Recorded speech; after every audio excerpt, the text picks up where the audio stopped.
In the DC world, I start with Ultraman. While this video is purely for entertainment and does not infringe on copyright or laws. The rights to the novel and image belong to the original author. We do not claim ownership. Don't like waiting and want to listen to this fanfic in full now? Subscribe to our Patreon, where you'll find the best fanfics. If you're listening to this novel on a channel other than Fanfic World, it means they downloaded and uploaded it without effort. We cordially invite you to visit our channel, Nundo Fanfic Novel, as there you'll find the original version of this story and you can explore many other novels of various genres. We're waiting for you to immerse yourself in a world of incredible novels. Chapter 100: Mechanical Monsters. Data space. As the silver trace gradually expanded, the data sub-body could also gradually sense the disappearance of its body. However, for the existence of the data sub-body, this degree of damage could not cause their death. Only by completely destroying all the data backups can the existence called Brainiac be killed forever. You did well, Ghost. Before the silver light spread to the whole body, the data sub-body was still communicating with Jay. But this planet will definitely be in my hands, and everything you have done will be in vain. That may not be the case, Jay said coldly, and then he drew out the silver sword. In this instant, the silver light surged, covering Jay and the data sub-body. When the silver light dissipated, the data sub-body also completely disappeared in the data space. After Brainiac's data sub-body disappeared, Brother Eye also returned to the Earth. After resolving the crisis of the data sub-body, Jay returned to the real world. As soon as he returned to the real world, Jay saw Ultraman and Zero, who were controlling Brother Eye to take back the networks around the world. Where is Cyborg? With this thought, Jay quickly looked for Cyborg in the Batcave. Finally, Jay found Victor Stone in a life support capsule. What is he? Looking at Victor, who had regained his human body, Jay immediately set his sights on Jello, hoping to get an answer from Jello. He is no longer the superhero Cyborg. He is just a disabled person now. If he is willing to accept training, he may be able to play rugby in the Paralympics, Jello said while operating the Brother Eye. His fingers were like phantoms on the keyboard. Not long after, he completed all the work. Is that so? Jay's mood showed a trace of relief. The combination of flesh and machine. This sounds good, but only Jay, who is Cyborg's closest friend, knows how much pain it is. Although he still has half of the human body, he cannot enjoy everything that humans can have, and can only passively associate with machines. Maybe this is not bad. Jay thought so. Done, the communication channel is online, Jello said after hitting the last button, and then started the test directly. Test, Batman, can you hear me? The voice is very clear, Ultraman. Injustice Batman, who was driving a fighter plane, replied, and then he looked up at the dark sky and said to everyone in the channel, there is a giant spaceship heading to Metropolis, please pay attention, superheroes, this is a sign that Brainiac is going to collect the city in advance. We can't let him succeed. Kara suddenly shouted in the communication channel. Brainiac has a special technology that can shrink inorganic and organic matter in equal proportions. He usually uses this technology to collect special cities on the planet and collect them as treasures. At this time, Injustice Superman in the Arctic fortress of Solitude slowly opened his eyes and whispered, Metropolis, Metropolis again. Injustice Superman's tone was complicated, and outsiders couldn't hear what he meant. But at this time, Shao Kahn suddenly appeared in the room. He stood in front of Injustice Superman, with curiosity written in his clear eyes. After finishing absorbing the sunlight, Injustice Superman walked in front of Little Joe, then he squatted down and said, you have to stay here and don't run around, understand? Yeah, I know. Little Joe nodded, not quite understanding. Then, Little Joe saw Injustice Superman soaring into the sky. This scene was far more impactful to Little Joe than a rocket taking off. Wow! Little Joe exclaimed. At this moment, a pair of golden eyes opened in the Fortress of Solitude, and he appeared inside the Fortress of Solitude like a ghost, without triggering any alarm. I'm sorry, my little nephew, destiny requires you to appear in a place where you shouldn't be. Then, the pair of golden eyes floated towards Little Joe, but Little Joe was still playing happily as if he didn't know anything. 10 minutes later, many heroes gathered in Metropolis, including Jello, Jay, Harley Quinn, Batman, Superman, Black Adam, Wonder Woman, Kara, as well as Flash and Green Lantern. Other superheroes were fighting Brainiac's mechanical soldiers all over the world, and were held back by various reasons and came to Metropolis. Harley Quinn, carrying a baseball bat and swinging her red and blue ponytails, looked up at the giant spaceship in the sky and asked Batman, But, how should we deal with that big guy now? Of course, leave it to me. I will break the defense of the spaceship. Injustice Superman looked at Harley with a very unfriendly look and said, with his arms folded, as if everything was under his control. Hearing this, Injustice Batman said to Injustice Superman, "Don't be too reckless, Superman. According to my investigation, your strength is not enough to break through the defense of the spaceship. A reckless attack will only bring us trouble. So you mean to let us passively take the beating?" Black Adam looked at Batman unhappily and said, "That's impossible, Batman, and we don't need to listen to your orders. If you want to test it, I won't stop you, Adam." Batman was not afraid of Black Adam's power at all, and said immediately. But the sky above turned blood red, and strange objects similar to magic circles appeared. There were a lot of magic circles. Jello only took a quick glance and saw 3-digit magic circles. Those mechanical soldiers are just appetizers. The real powerful things are coming, Jello said in a serious voice, and the Nexus armor was already on his body. At this time, some of the magic circles had begun to teleport. Jello, who had supervision, could of course see clearly what was about to appear. As a traverser, Jello quickly recognized the corresponding enemies from the leaked parts. Implaza, Galatron, King Cow, Ace Killer, Reginald, and Galatron. After seeing these 3-digit mechanical monsters, Jello also clenched his fists. He couldn't help but become serious when he had to deal with such a large number of enemies in one go. At the same time, in the mothership, Brainiac was leaning back in his chair casually, watching the scene with interest. No matter how many mechanical soldiers come, they will be dealt with by you. What about these 100 mechanical monsters? Chapter 2-in-1 Injustice Universe 100 mechanical monsters, if placed on any planet, would be a terrifying combat force that is enough to destroy its civilization. And this is only 1% of Brainiac's total combat force. In other words, Brainiac has 10,000 mechanical monsters, which is a top universe overlord even in the multiverse. If it were in the Ultraman universe, Brainiac would also be a terrifying enemy that would require the full combat force of the Kingdom of Light to defeat. 100 mechanical monsters, this is the test that Brainiac has set for the heroes of Earth. If even this test cannot be endured, then the Earth is not qualified to be his collection. Go, my lovely mechanical monsters. As Brainiac whispered, the mechanical monsters officially came to Earth. On the ground of Metropolis, Zero has exchanged intelligence with many superheroes. At this time when intrigue is not needed, only by having enough intelligence at hand can this difficult battle be won. A mere steal. How dare you act rashly? After hearing the intelligence, Black Adam was the first to soar into the sky, and the divine power gathered in his palm in that form of thunder and lightning. The divine power containing infinite power was pushed by Black Adam to one of the Imperator. Atom's divine power exploded, immediately shattering Imperator's repair device, causing it to disappear in the explosion. Nothing special. Black Adam, who first solved an Imperator, was very confident. This was not because Brainiac cut corners when building Imperator, but because Black Adam's Shazam divine power was strong. You know, Black Adam is also a first-line combat force, representing the top combat force of the Injustice Universe Earth. Following the same method, Zero, wearing the blue adult version of Nexus armor, also destroyed Reginald. The fighting style of the two siblings of the L family is nothing special, they are completely reckless. In front of the Kryptonian steel body, the mechanical monster also seems a little fragile. Although the destructive power of the Injustice Girl is a little weaker than the above few, the Vulcan sword in her hand is not an ordinary thing, and she can cut a mechanical monster in a smooth manner. Virtual King A, loading, J used the Virtual King A card.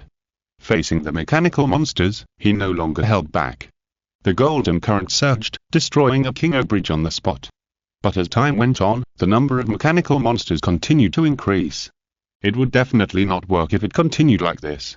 At this time, the number of mechanical monsters appearing on Earth gradually increased. At the beginning, there were only a dozen mechanical monsters. In just 10 minutes, the number increased to more than 30, and it was still increasing. After dodging the firepower volley of one of the Imprezas, Jay said to Jello in the communication channel, "I think it's time to use the virtual Gazote card." The deformed monster Gazote is a monster created by the electromagnetic interference of a special life called Lightning Man. It has a strong electromagnetic interference ability and is a large walking electromagnetic interference stand. Gazote itself has a strong electromagnetic interference ability. If used properly, it can shut down a large number of mechanical monsters in an instant. The virtual Gazo card with the same power is on Jay. No, it's not the right time yet. Jello answered, and then he explained to Jay. With your current situation, it is difficult to release electromagnetic interference of sufficient strength, and the current number of mechanical monsters has not reached the point where strong electromagnetic interference is needed. Do you want to attract more mechanical monsters? Jay was puzzled. Then how can we release electromagnetic interference of sufficient strength? I have obtained this body for too short a time, and I have not yet entered the first stage you mentioned. You don't have the first stage, but I am about to touch the third stage. Jello suddenly laughed mysteriously. What do you mean by this? Just as Jay was confused, he seemed to feel that his soul was connected to something. And in this moment, Jay seemed to see something. How does it feel to have a mental connection? Jello's voice suddenly appeared in Jay's mind. Wait, you said this is telepathy. But if you have mental abilities, why didn't you say it when you restored network communication before? In that case, we can prepare for the battle in advance. Thinking that Jello has always had telepathic abilities but has never revealed this matter, Jay was very confused. You fight first, and we'll talk while we fight. Jello said as he fought. It is indeed a problem that Jay can't become huge in a short period of time. If he can't become huge, it means that he can't fully exert the power of Ultraman the 10th and Ultraman Glit. Even if Jay has excellent potential, it will always be empty talk if it can't be transformed into current combat power. For this reason, Jello came up with a solution. This solution is based on the ability of the Ultraman family and other life forms to be one mind and one body. After Ultraman and the human beings on Earth become one mind and one body, they will raise the life level of the human beings on Earth to an unimaginable level. Even if he was just a driver before becoming one mind and one body, he will have the ability to jump dozens of meters on the spot and turn several circles in the air to transform with his partner. Based on the one mind and one body, Jello developed another use, called 2-in-1. 2-in-1 is when Jello and another person who also possesses the Ultraman concept fragment have a high resonance, and the powerful mental ability is amplified to make the two highly synchronized. In this state, Jello can raise the strength of the other person to a level similar to his own. This skill, which is equivalent to creating a person with the same strength and combat power as Zero out of thin air, has many restrictions. First, the opponent must be a suitable person for the Ultraman concept fragment. Second, the mentality must be similar to Zero's. And third, when using this skill, Zero cannot use telepathy to connect with others, so Zero rarely uses telepathy in the unjust universe. As the fierce battle progressed, Jay also saw Zero's past battle memories. From these memories, Jay saw another side of Zero. This made the resonance between the two people continue to increase. At this moment, a Reginald appeared in front of Jay. This Reginald double cannon was charged. At this face-to-face distance, if Jay was hit, he would be severely injured. But for Jay, who was getting stronger every microsecond, this action was too slow. Too slow. How can this speed be compared with those enemies in battle? The next moment, Jay raised his hand cannon, and a pillar of light gushed out from it. The bold thick muzzle ejected a beam of light as thick as a 1,000-year-old tree at this moment. Chapter 10. Make good use of transformation to become invincible. In Justice Universe, as the sky-high beam was emitted, a Reginald was destroyed by Jay. After the golden beam of light disappeared, only half of the Reginald that was hit by Jay was left. Awesome, Jay said after looking down at the hand cannon. At the same time, Jello, who saw the scene in front of him, nodded and estimated. It looks like it's almost time to enter the room at the final boss. As soon as the voice fell, the origin aura appeared on Jello's right arm.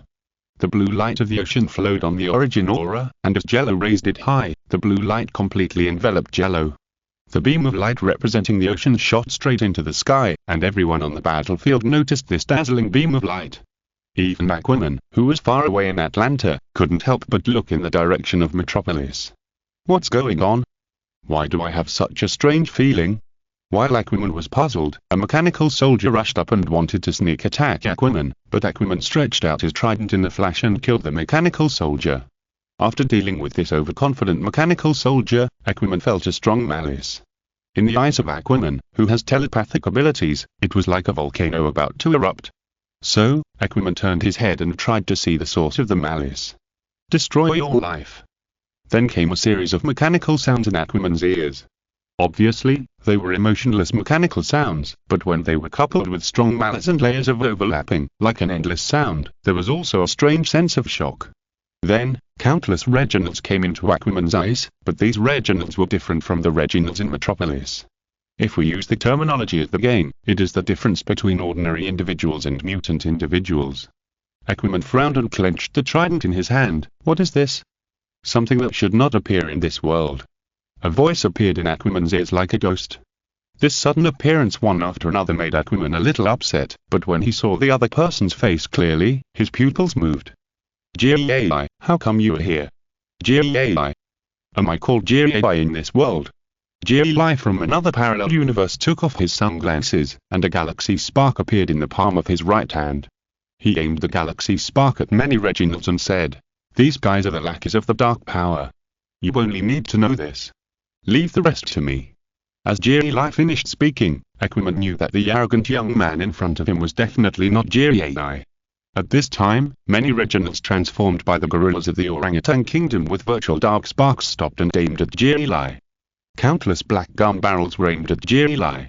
The killing intent came to Gai through the gum barrels, but Gai just raised the galaxy spark in his right hand. The next moment, an overwhelming bombardment flew towards Gai, covering the place where Gai was. Even a full fleet of the Lighthouse Kingdom would be severely damaged by such an attack. How could Gai, who only had a flesh and blood body, resist? Galaxy! Jerry shouted loudly, and the galaxy spark wings he held high opened. Two galaxy-like halos wrapped him and blocked all the shells around him. The shells blocked by the invisible barrier exploded, leaving a series of explosions in the ears of Aquaman and Jerry. Amid the rumbling explosions, Jerry changed into a silver-red high-tech armor. This armor is quite similar to the first-generation armor when Jello debuted, but there are blue crystal-like objects on the head, chest, shoulders, forearms and calves. After putting on the armor, Jerry felt an extremely powerful force. He suddenly raised his right hand and pulled it, and the smoke lingering around him dissipated to the surroundings. The holographic eyepiece emitted a cold light, and Jerry looked at the Reginald Legion, and the crystal armor on his right arm glowed red. Next, it's my stage. Galaxy Fireball. The plasma spark energy was converted into high-temperature flames through the armor, and was compressed, formed, and manipulated by Jerry, and finally turned into countless fireballs flying towards countless Reginalds. At the same time, in Brainiac's mothership. Looking at the blue giant of light standing on the ground, Brainiac's eyes showed incomparable enthusiasm. This is a sample far more precious than the Kryptonian.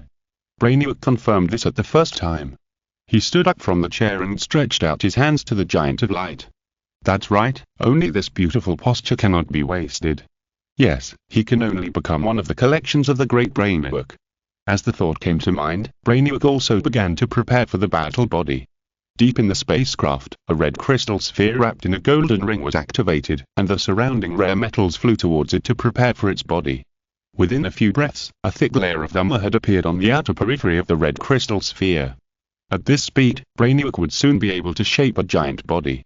Let me use 2/3 of my strength to see the power of your giant of light. Brainiac transferred his main consciousness into this fighting body, but left another part of his consciousness to observe other objects that deserve attention. At this time, the citizens in the metropolis had been evacuated, and Ultraman Trigger Ocean Warrior was able to use his full strength. Even if he had to deal with more than a dozen mechanical monsters at the same time, he would have no difficulty. If he were in the universe where he could fight recklessly, Trigger would kill the enemy even faster. Looking at the fighting figure of the Giant of Light, the terrifying power between his gestures, Black Adam was also shocked. What kind of power is this? What kind of existence is he? Does he have the blood of the Titans? Or the blood of the giants from Asa? He can have such a huge body and is so powerful. The Injustice Lady looked at Trigger's fighting figure and guessed. She guessed from Greece to Northern Europe, but there was no correct answer. No wonder he can do what Jay couldn't. Seeing this, Injustice Man's mouth curled up slightly, and he whispered in his heart. Only in this way can we stop powerful enemies including me, Jay from another world. When Injustice Man was admiring Trigger's fighting posture, a Reginald wanted to sneak attack him. But Injustice Man only took a glance, and the Reginald and several ace killers turned into ashes. Chapter Annihilation Canon Injustice Universe. Metropolis. Boom boom. The vibrations from the mechanical monsters firing were transmitted to the ground, causing the entire metropolis and the surrounding areas to fall into a state of continuous minor earthquakes. Among the countless mechanical monsters, the blue Giant of Light was so dazzling. Trigger held the brilliant sword, and this fantasy weapon kept changing in his hands. The high-speed switching between the short blade and the long sword made the mechanical monsters miserable. In addition, Trigger himself could see through the weaknesses of all mechanical monsters, so that he could severely damage a mechanical monster every time he attacked. Facing the sneak attack from behind by the Ultraman Ace Killer, Trigger switched the brilliant sword to the long sword mode and carried it behind his back to resist the sneak attack from behind. After blocking the sneak attack from behind, Trigger began to rotate his body at high speed, and the whole person suddenly turned into a tornado. The brilliant sword was switched to the short blade mode by Zero, and combined with the Nexus weapon on his right forearm, it became a more powerful weapon and was hidden in the Ultra Tornado. At this moment, the tornado transformed by Trigger was like an unparalleled war god descending on the battlefield of mortals, leaving only scattered machines wherever he went. Looking at Zero who was killing everyone, Jay fell into deep thought, and he swallowed a mouthful of saliva unconsciously. Although he had no throat, he subconsciously made this action. What a terrible power! If I could have this kind of power at the beginning. Thinking of this, Jay remembered what he had experienced. But that was already a thing of the past. What Jay had to do now was to open up a future for the Earth and eliminate the countless enemies in front of him. The past has become a memory, and hope is still ahead at this time. Jay felt a force appearing in his body. The ability of 2-in-1 will not disappear with Zero's gigantism, and the power gap in an instant will take time to make up. At this moment, Jay has the true power of Ultraman the 10th and Ultraman Glit. In an instant, Jay felt the two forces merging. That is the power of the third stage. Because of his long experience bar, Zero himself has not been able to enter the third stage for the time being. But Jay, who only has 2 concept fragments, is different. His experience bar is too short compared to Zero. The rich experience brought by 2-in-1 pushes Jay's power into the third stage. But in order to truly exert the power of the 2 concept fragments, Jay still needs to think carefully. Only a body that meets the battle situation can allow Jay to exert his true power. Before Jay conceives a suitable body, Zero will buy time.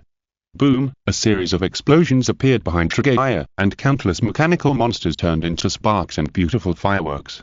After destroying a large number of enemies in a short period of time, Trigger did not have any idea of relaxing his mentality. Because a strong sense of danger has been lingering in his heart. And on the Earth at the moment, there are only 2 people who can make Trigger so worried.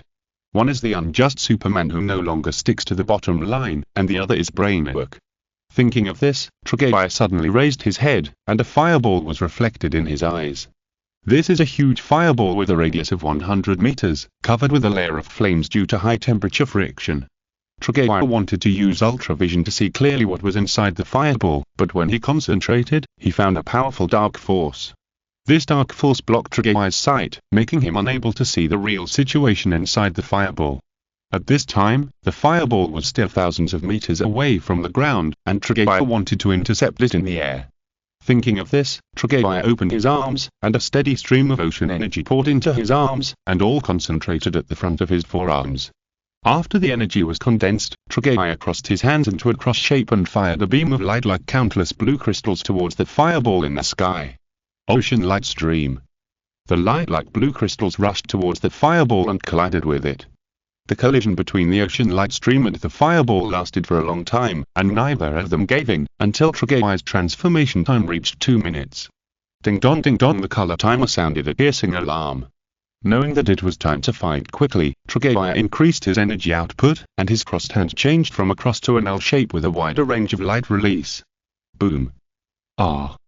Trigger roared, and his energy was as bottomless as Bruce Wayne's savings, and he vented it at this time. Boom. 3 seconds later, the fireball in the sky shattered in the explosion, and a huge figure appeared in it. The fragments of the fireball fell everywhere, turning into flaming meteors, landing in the metropolis, causing bursts of explosions. In the center of the figure landing, thick smoke appeared, and in the thick fog, a figure stood in it. Swoosh! A pair of red eyes lit up in the smoke, and a strong dark power spread around. The ultimate judge. Through the thick black smoke, Trigger slowly said a nickname. Even if the opponent only relied on the dark power, he would be a great enemy of Trigger, not to mention the opponent's own strength. The experiment has begun. A cold mechanical voice sounded in the smoke, and Brainiac controlled the mechanical body to attack Trigger. The black smoke was gradually left behind by Brainiac. There were many mechanical gun barrels on the body that could satisfy your patience with insufficient firepower. If it was fired at full power, it might be able to withstand the full salvo of a space fleet. Note that it is not the salvo of the human fleet on Earth, but the full salvo of the fleet that can sail freely in the universe. Boom boom, even if it is just moving, it can cause earthquakes, and the houses that have not fallen down are shaking constantly. The red core and eyes on the opponent's chest glowed red at the same time, and the gun barrels of the huge disc-shaped backpack behind him were all aimed at Trigger. In an instant, Trigger felt an incomparable murderous intent. While the opponent had not yet fired a salvo, Trigger mobilized all its energy to form a water wave shield. At this time, Brainiac also activated all weapons. In an instant, light bullets, missiles, light beams, and lasers all attacked Trigger.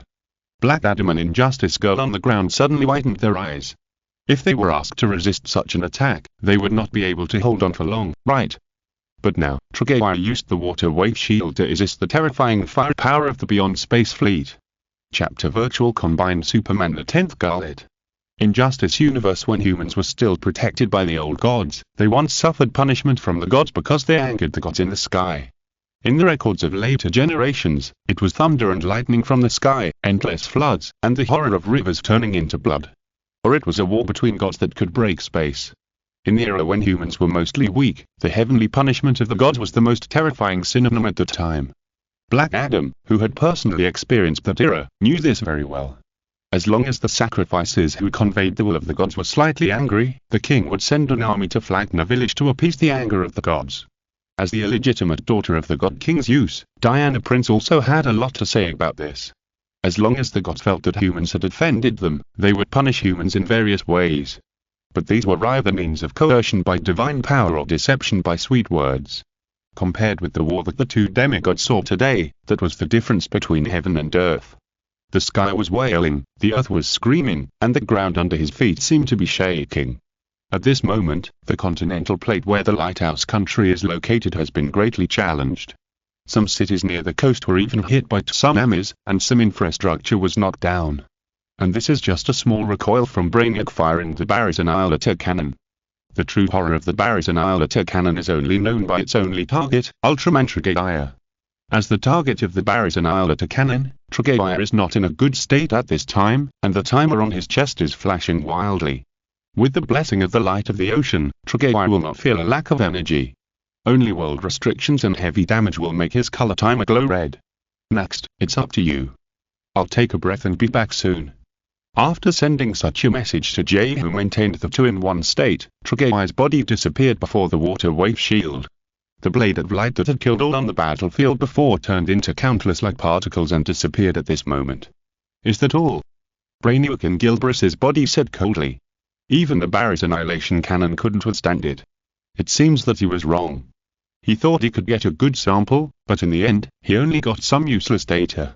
Such a terrifying power, even he, Kara, who was still fighting Brainiac in Metropolis, covered her mouth. In this moment, the memory of the destruction of Krypton emerged crazily. But no matter how Kara searched her memory, she couldn't remember the corresponding picture of Brainiac having such power. Could it be that Brainiac has gained stronger power in the past few decades? Krypton was unable to exist back then, and is the Earth now going to follow suit? Kara, don't despair, what you see is just the tip of the iceberg. The voice of Injustice Superman sounded from behind Kara. Following the voice of Injustice Superman, Kara looked at her cousin. In his eyes, Kara saw determination. Yes, now is not the time to despair, please continue to fight side by side with us. Suddenly, a vast voice echoed in Metropolis, which had become a rune again. The voice slowly gathered and focused in front of Brainiac.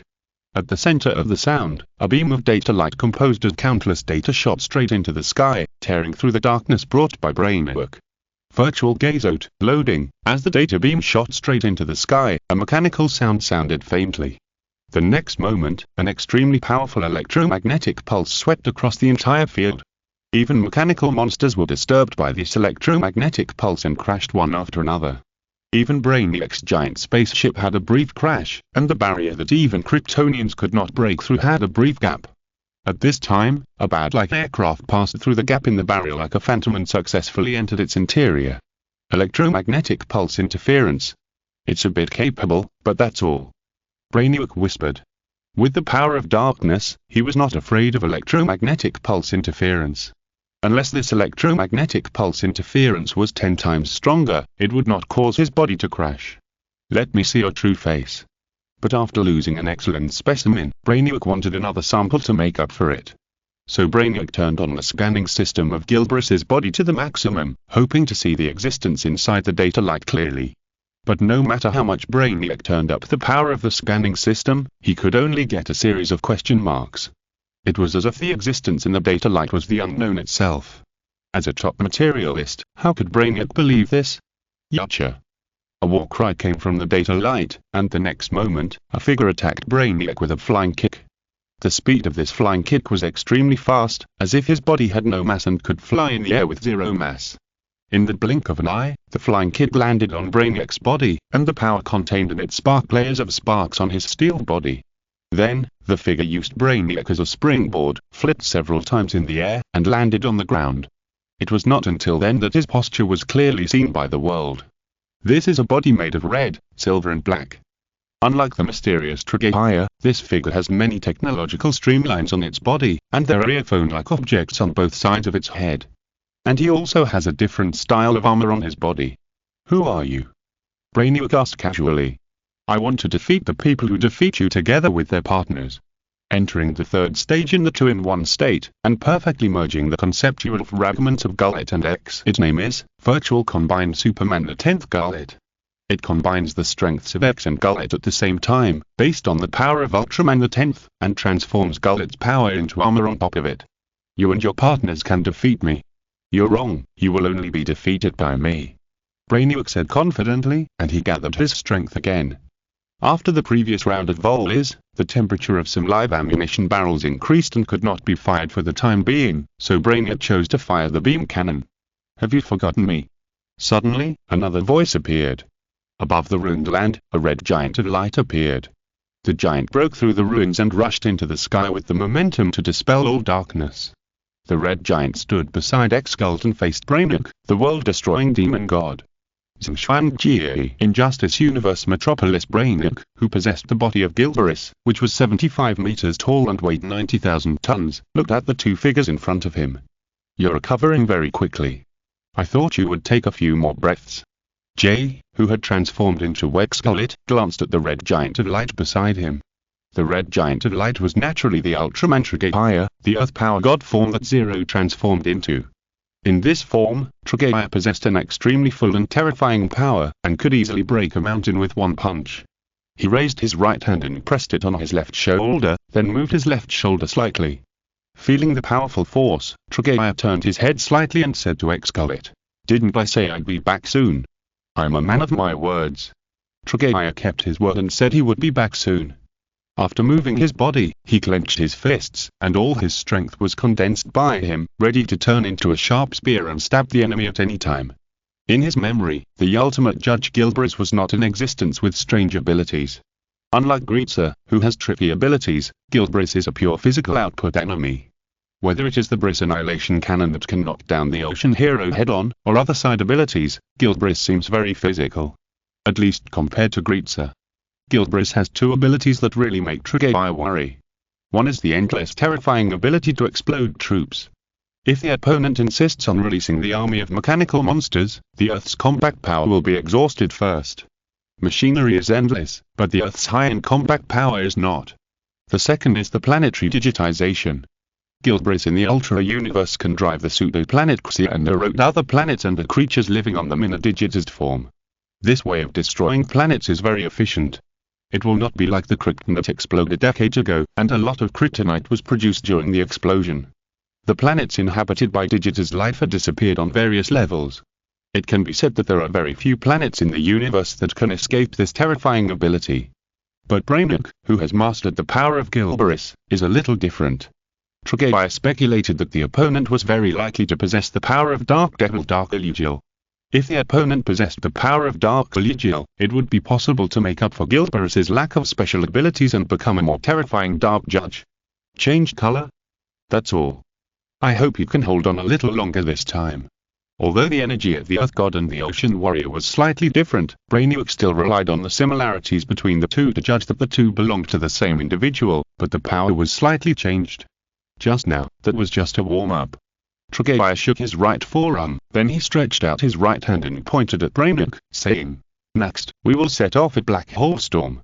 As soon as the bold words came out, Trigger turned into a red lightning, and the first move was Fire Explosion. As an extension of Trigger's most proficient explosion series of fighting skills, this move comes with a temperature of 500,000 degrees, and its power is no less than the original Ultraman's specium ray.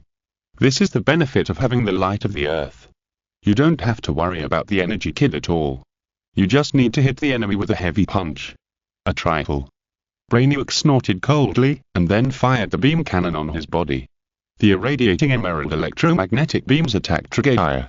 Once these electromagnetic beams appeared, the molecules in the surrounding environment began to move irregularly. Trigger, who did not intend to take the opponent's electromagnetic beam cannon head-on, swung his fists, and in an instant, 8,800 flame fist shadows flew towards Brainiac. The flame fist shadows collided with the electromagnetic beam cannon, causing a violent explosion. The high temperature and strong magnetism destroyed most of the surrounding electronic equipment. Even the demigod Injustice Girl felt uncomfortable. A bunch of annoying guys. Injustice Girl gritted her teeth and said, "With the protection of the biological force field, Injustice Superman and Kara naturally don't have to worry." Injustice Superman even crossed his arms, and his eyes were far away from the battlefield, and placed on Brainiac's giant spaceship. "It depends on how far you can go, Bruce," Injustice Superman thought secretly in his heart. Kara was cheering for Zero and Jay. She clenched her fists, her face full of worry, and she kept repeating, "You must win. Don't let this blue planet repeat the tragedy of Krypton." When Trigger retreated because of Brainiac's attack, X-Skullhead seized the opportunity and met Brainiac. "Tiger Thunder." X-Skullhead chanted softly, focusing his attention on his left arm. Then, a lifelike tiger condensed on his left arm. The next moment, X-Skullhead punched out, and the tiger turned into a ray of light and flew towards Brainiac. Boom. This fatal ray finally landed on Brainiac's neck, but this fatal ray that could kill most monsters could only leave a shallow mark, and it couldn't even make Brainiac retreat. "Is this the only skill you have?" Brainiac sneered disdainfully. All the barrels had cooled down, and the Briss Annihilation Cannon was ready to fire at any time. "What do you think?" The voice appeared in Brainiac's ear like a ghost. Trigger, holding the brilliant sword, appeared beside Brainiac and slashed the armor at his neck without hesitation. This sword was in the same direction as X-Skull's attack. Crack, crack. After suffering a lot of damage in a short period of time, the armor also cracked. This was not good news for Brainiac. He was a little angry now. But in addition to being angry, Brainiac was more excited. Only lives that are strong and precious enough can arouse his desire and be qualified to become his collection. Since you can destroy my armor, it means that you have the ability to destroy this body. It seems that you really want to win this battle. Ah, the despicable life, it depends on whether you can block my next move. All the gun barrels on Brainiac began to accumulate energy, and various lights appeared in various gun muzzles, and the energy intensity was 10 times stronger than the last time. The previous Briss Annihilation Cannon was able to make Trogea defeated, so to what extent can this Annihilation Cannon, which is 10 times more powerful, do? Will it blow the two giants to ashes and kill them on the spot?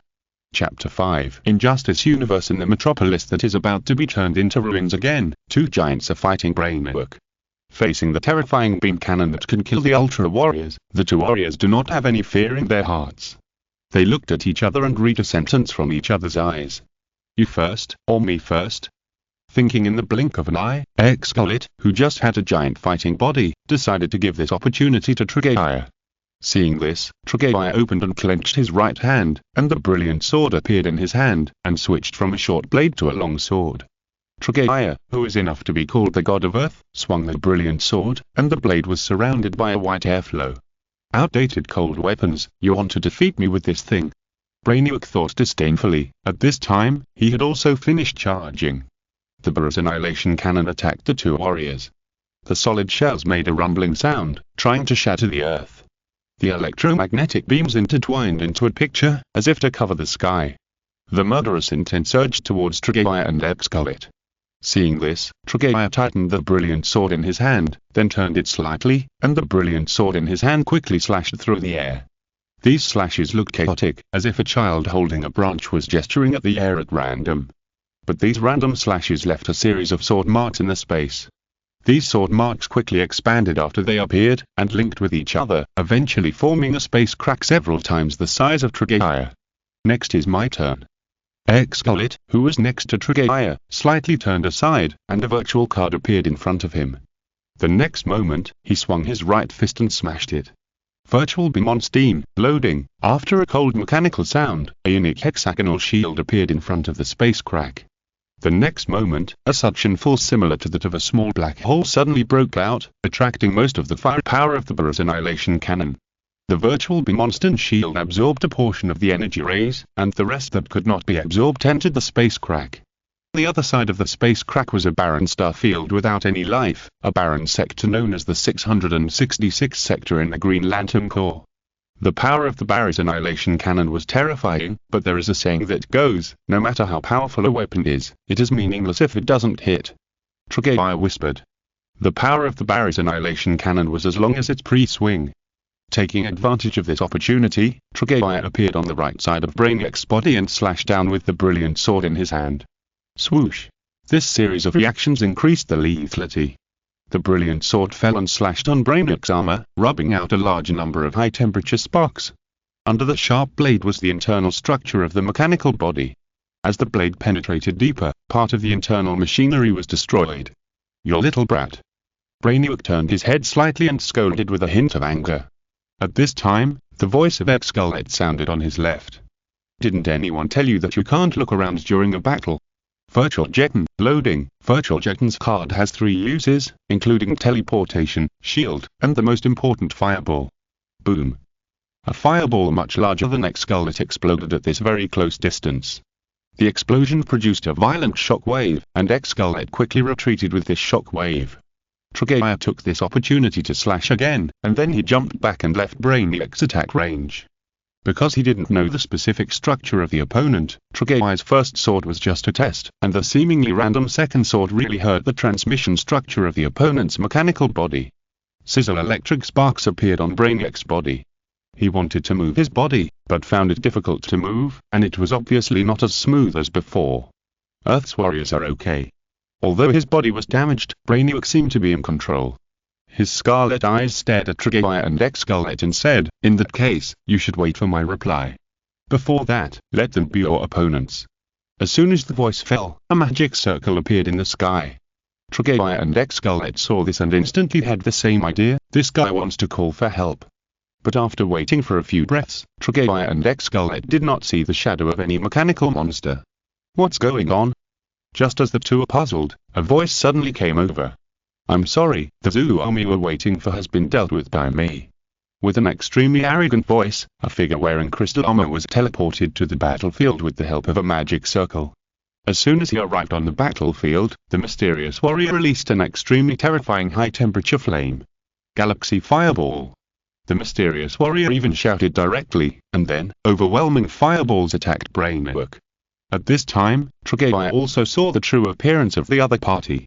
He had a very standard Ultraman appearance, a silver-red body, and a round-colored timer on his chest. If you only look at these, he is a very plain Ultraman warrior. But on his body, there was a gorgeous blue crystal armor. When he released the Galaxy Fireball, the crystal armor would turn red, giving people a burning feeling. "Galaxy." Triggeia recognized the other party at a glance. "Oh? Do you know me?" The warrior with the Galaxy fragment raised his head very proudly and said a little shamelessly, "It seems that my name has spread to other parallel universes." Not bad, not bad, not bad. Then 3 not bad made Triggeia and Xgullet believe that the mentality of the warrior in front of them was still a little immature. After the narcissism ended, he looked in the direction of Brainiac, posed a fighting posture, and ran towards Brainiac without stopping. Galaxy was extremely fast, and in the blink of an eye he was next to Brainiac. Just as he was about to tear through the raging fire and give Brainiac a heavy blow, Brainiac's voice rang out. "It seems that my strategy of leaving 1/3 of my strength was correct. I don't know where this underage creature came from, so you'll fight against this 1/3 of my strength." Dark Devil. If you're listening to this novel on a channel other than Fanfic World, it means they downloaded and uploaded it without effort. We cordially invite you to visit our channel, Mundo Fanfic Novel, as there you'll find the original version of this story and you can explore many other novels of various genres. We're waiting for you to immerse yourself in a world of incredible novels. Chapter Unexpected People. In Justice Universe, as the dark aura continued to rise, the image of a dark demon gradually became clear. The ferocious head horns, the scarlet cross eyes, and the terrifying body that was always entangled with thick darkness. This is the remaining one-third of Brainiac's power, Dark Luciel. Dark Luciel. Trigger became alert. The opponent's ability to forcibly transform into a spark puppet was too cheating, and he must be prepared in advance. When Dark Luciel appeared, Galaxy immediately couldn't sit still. He shouted the opponent's name on the spot and rushed towards Dark Luciel. Dark Luciel. The reckless Galaxy rushed forward at a super high speed. In order to speed up, he even adopted the rotation acceleration method. In this moment, it seemed that a blue tornado appeared on the ground, whistling towards Dark Luciel.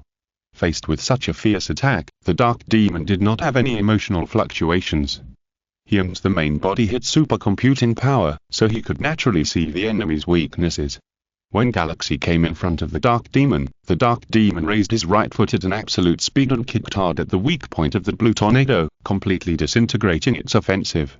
Boom! Accompanied by a loud noise, Galaxy flew backwards and landed between the ruins of two buildings, covered by scattered bricks and stones. Trigger and X-Scarlet were a little uncalm when they saw this scene. Is this someone who can help us? I don't know, but he should be able to help us contain Brainiac, right? The two exchanged their thoughts in an instant, and then the two of them attacked Brainiac. Brainiac's dark demon Dark Luciel clone naturally wanted to stop the two of them, but Galaxy was like an indestructible cockroach and attacked the dark demon again. Your opponent is me. The warrior who looked like Galaxy Ultraman roared, and heat waves gathered around him. Galaxy Fireball. Boom boom boom, countless fireballs attacked the dark demon, temporarily delaying his pace. On the other side, Trigger and X-Scarlet were fighting Brainiac. But the opponent was not only powerful in long-range firepower, but Brainiac could also show great strength in close combat. Even if the two warriors joined forces, they only gained a little advantage. Virtual Jeton, loading. After X-Scarlet used the barrier of Virtual Jeton to block the opponent's giant claws, Trigger held the Sword of Glory and slashed Brainiac's armor with one sword.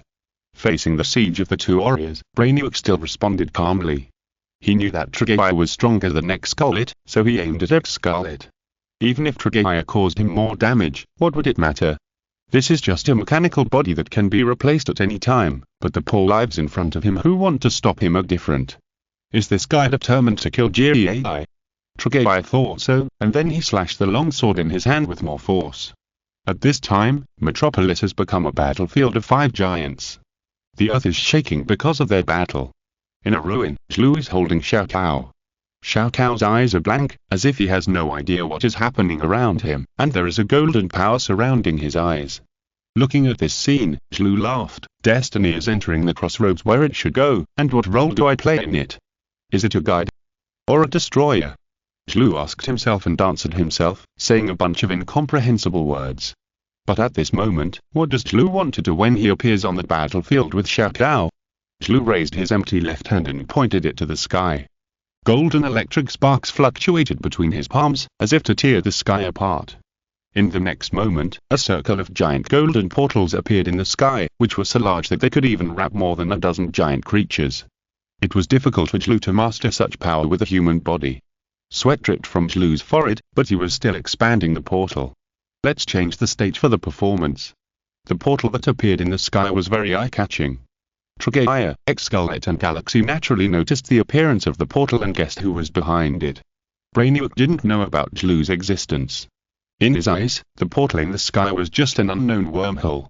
Knowing that this was a trap, the 3 warriors would naturally not step into it, and Zlu knew this too. Therefore, Zlu brought Xiao Kao with him. He let go of Xiao Kao's hand, and Xiao Kao immediately appeared under the portal. Xiao Kao. Trigger and X-Scarlet's heart suddenly sank. Not to mention Trigger, even X-Scarlet had the idea of killing the mastermind behind the scenes. The warrior who looked like Galaxy also had an idea in his mind. How come this child looks so much like my brother's kid? No, that can't be my brother's child. As soon as the thought came to him, Galaxy flew out uncontrollably and flew towards the portal in the sky. On the other side of the golden light, there is something precious that you can't resist. A sentence suddenly appeared in Brainiac's database, which made him a little puzzled and curious. As a scientist, Brainiac wanted to know what was going on. In this case, I'll play with you. Brainiac thought so, and then chose to put the Dark Jello clone into the exploration of the other world. Seeing one of Brainiac's clones flying into the portal, Xgult immediately expressed his desire to catch up, but Trigger stopped him. No, you have to stay on Earth and guard against the remaining forces of Brainiac. Leave the matter of going to the other world to me. I will let my companions who stay in this universe help you. Okay, then you take this. Xgult nodded, and then handed all the virtual cards to Trigger, including the concept fragment of Ultraman the 10th. You need this more than I do, and now I can live without this fragment. Take my hope and fight in the other world. With the encouragement of Gullit, Trigger took the fragment and flew into the sky. At this time, another red and blue figure suddenly appeared and entered the portal with Trigger. Chapter Wasteland Plus Unknown Parallel Universe Desolate and Broken. That is Jello's first impression of this world. If it weren't for the reaction of the light of the Earth and the light of the ocean to this planet, Jello wouldn't have believed that this was Earth. And in Jello's memory, only a few parallel universes of Earth would have such an experience. Is this Earth 2? The universe invaded by apocalypse? Jello said while adjusting his physiological reaction. Earth 0, Earth 1, and Earth 2 are all very similar, but Earth 2 was different when apocalypse invaded. There are fewer superheroes on Earth 2, and they are not united. Wonder Woman, Superman, and Batman were defeated one by Steppenwolf, causing the whole world to fall into despair. But originally there would be other superheroes who stood up to fight Steppenwolf, but now it seems that there are no other superheroes on this Earth. The possibility of not standing up is extremely small, and it is more likely that Steppenwolf is killing people on this planet. Steppenwolf is not just killing people. Jello can feel that the Earth under his feet is so weak. If Earth 0 is a bodybuilder with muscles all over his body, then Earth 2 is a terminal cancer patient with tubes all over his body. Thinking of this, Zero raised his head and looked at the sky full of dark clouds with only a few rays of sunlight falling. At this time, Zero's vital signs were close to zero, not much stronger than a bug, and even the detectors of apocalypse could hardly find him. There are terrible enemies on this planet, Zero said heavily. After the invasion of apocalypse, Wonder Woman and Batman were killed, but Superman was not dead. Because Kryptonians are much more precious to Steppenwolf, he captured Earth 2 Superman, brainwashed and transformed him, making him a weapon under his command, Apocalypse Superman. If Injustice Superman is unscrupulous and has no bottom line, Apocalypse Superman is a thorough combat weapon, similar to the Ultra Beast in the Ultra worldview, and far more terrifying than the Ultra Beast. In addition to the existence of Steppenwolf, if there is no external variable, the chances of Earth 2 winning can be said to be extremely low. There is even no chance of winning. Zero couldn't tell if there were any resistance forces on this planet. Moreover, Zero didn't come to Earth 2 alone. In addition to Zero, there was also Brainiac's Dark Clone and Injustice. At the time, Injustice followed through the portal and also came to this universe. But Zero didn't see Injustice and Brainiac. It seems that they landed in different places. And the little Joe that Zero cared about was also missing. This planet is full of dangers. Can this child, little Joe, survive well? Zero was full of worries. Little Joe must not get into trouble. This is what he, as an uncle, must do. Zero also had to be vigilant about the enemies lurking in the dark, so he put on the red beetle armor, turned into Kamen Rider Kabata, and put on a tattered cape as a disguise. At the same time, on the other side of the Earth, Jerry, who could only rest for 2 hours a day in the survivor base, suddenly sat up from his chair. A strong sense of palpitation surged in his heart, causing cold sweat on Jerry's forehead. Feeling the rapid beating of his heart, Jerry murmured to himself. What's going on? Why is my heart beating so fast? Is something dangerous going to happen? After noticing Jerry's abnormality, the artificial intelligence Louise asked Jerry in the shortest time. Jerry, are you having a nightmare again? No, this time it's not a nightmare, it can even be said to be a sweet dream. Jerry shook his head, and the previous dream emerged in his mind. It was a fierce battle between the demon holding a giant axe and 2 warriors, and the planet under their feet was shaking and wailing. The demon looked ferocious, and Jerry felt very familiar. One of the 2 warriors was wearing red armor, which was very similar to his own, but it looked much more refined. The other warrior was wearing silver armor with a blue energy core on his chest. Jerry felt that it was somewhat similar to the giant he had seen on Earth Nord. But how could the other party come to his ghost place? so Jerry rejected it at the speed of light. Jerry chose to tell all this to Louise and let her help him. After listening to Jerry's retelling, Louise paused for a while before saying, "I think this is a sign of counterattack, Jerry. You have never missed your dream." "Maybe." Jerry sighed tiredly, and after moving his body slightly, he stood up. "Get the armor ready for me. I'm going to the ground to collect resources. The resources in the shelter are in short supply again." "Okay, but you must be careful. Remember, you are the last hope." Louise reminded Jerry and presented Jerry with the adjusted red armor. "The armor is still the same. You should use it carefully. Don't use it halfway and it will explode." "I will." The sea turned blood red, the land turned barren, no grass grew within thousands of miles, and no large-scale creatures survived in the deep sea. This is the current situation of Earth 2, but on such a desolate land, there is such a palace.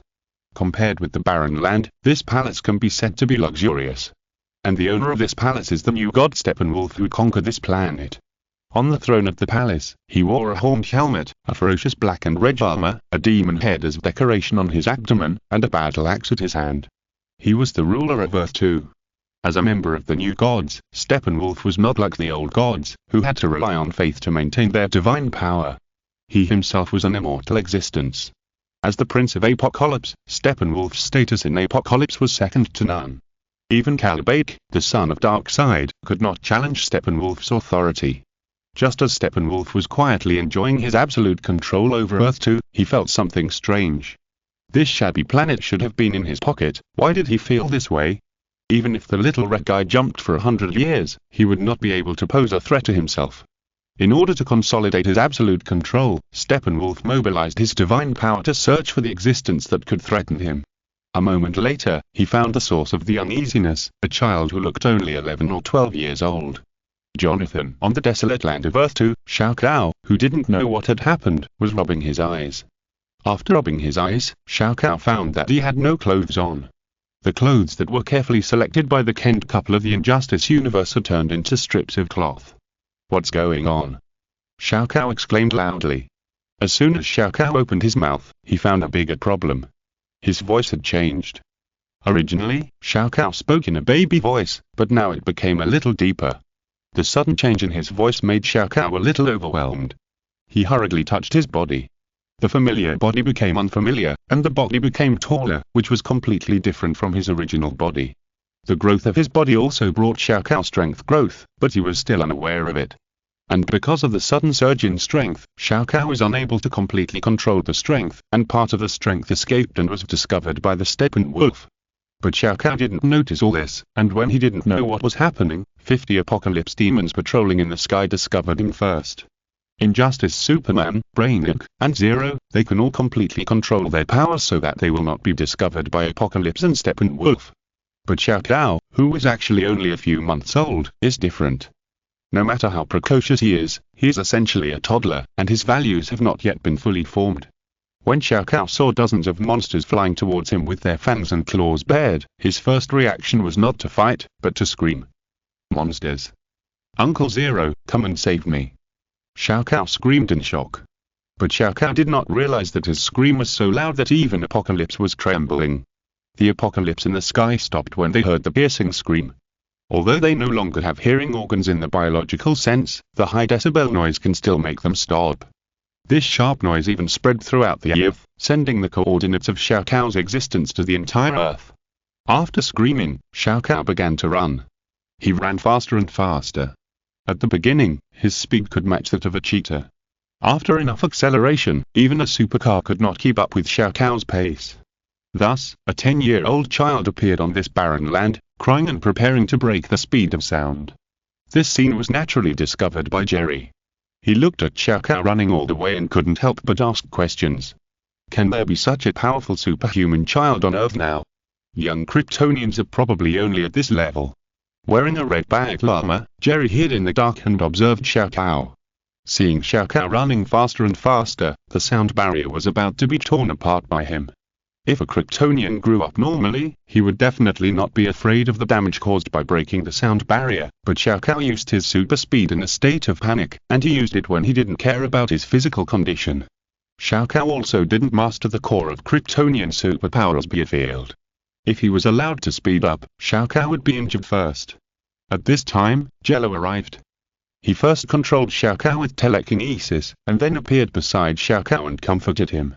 "Don't be afraid, Xiao Kao, Uncle Jello is here." After comforting Xiao Kao, Jello gently held him in his arms and patted the child's back. Although the appearance has changed greatly, Jello can feel that the person in front of him is Xiao Kao. In the process of comforting, Jello felt that there are three forces in Xiao Kao's body.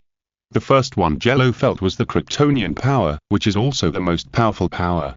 The second is the human super gene, and the last is a golden power.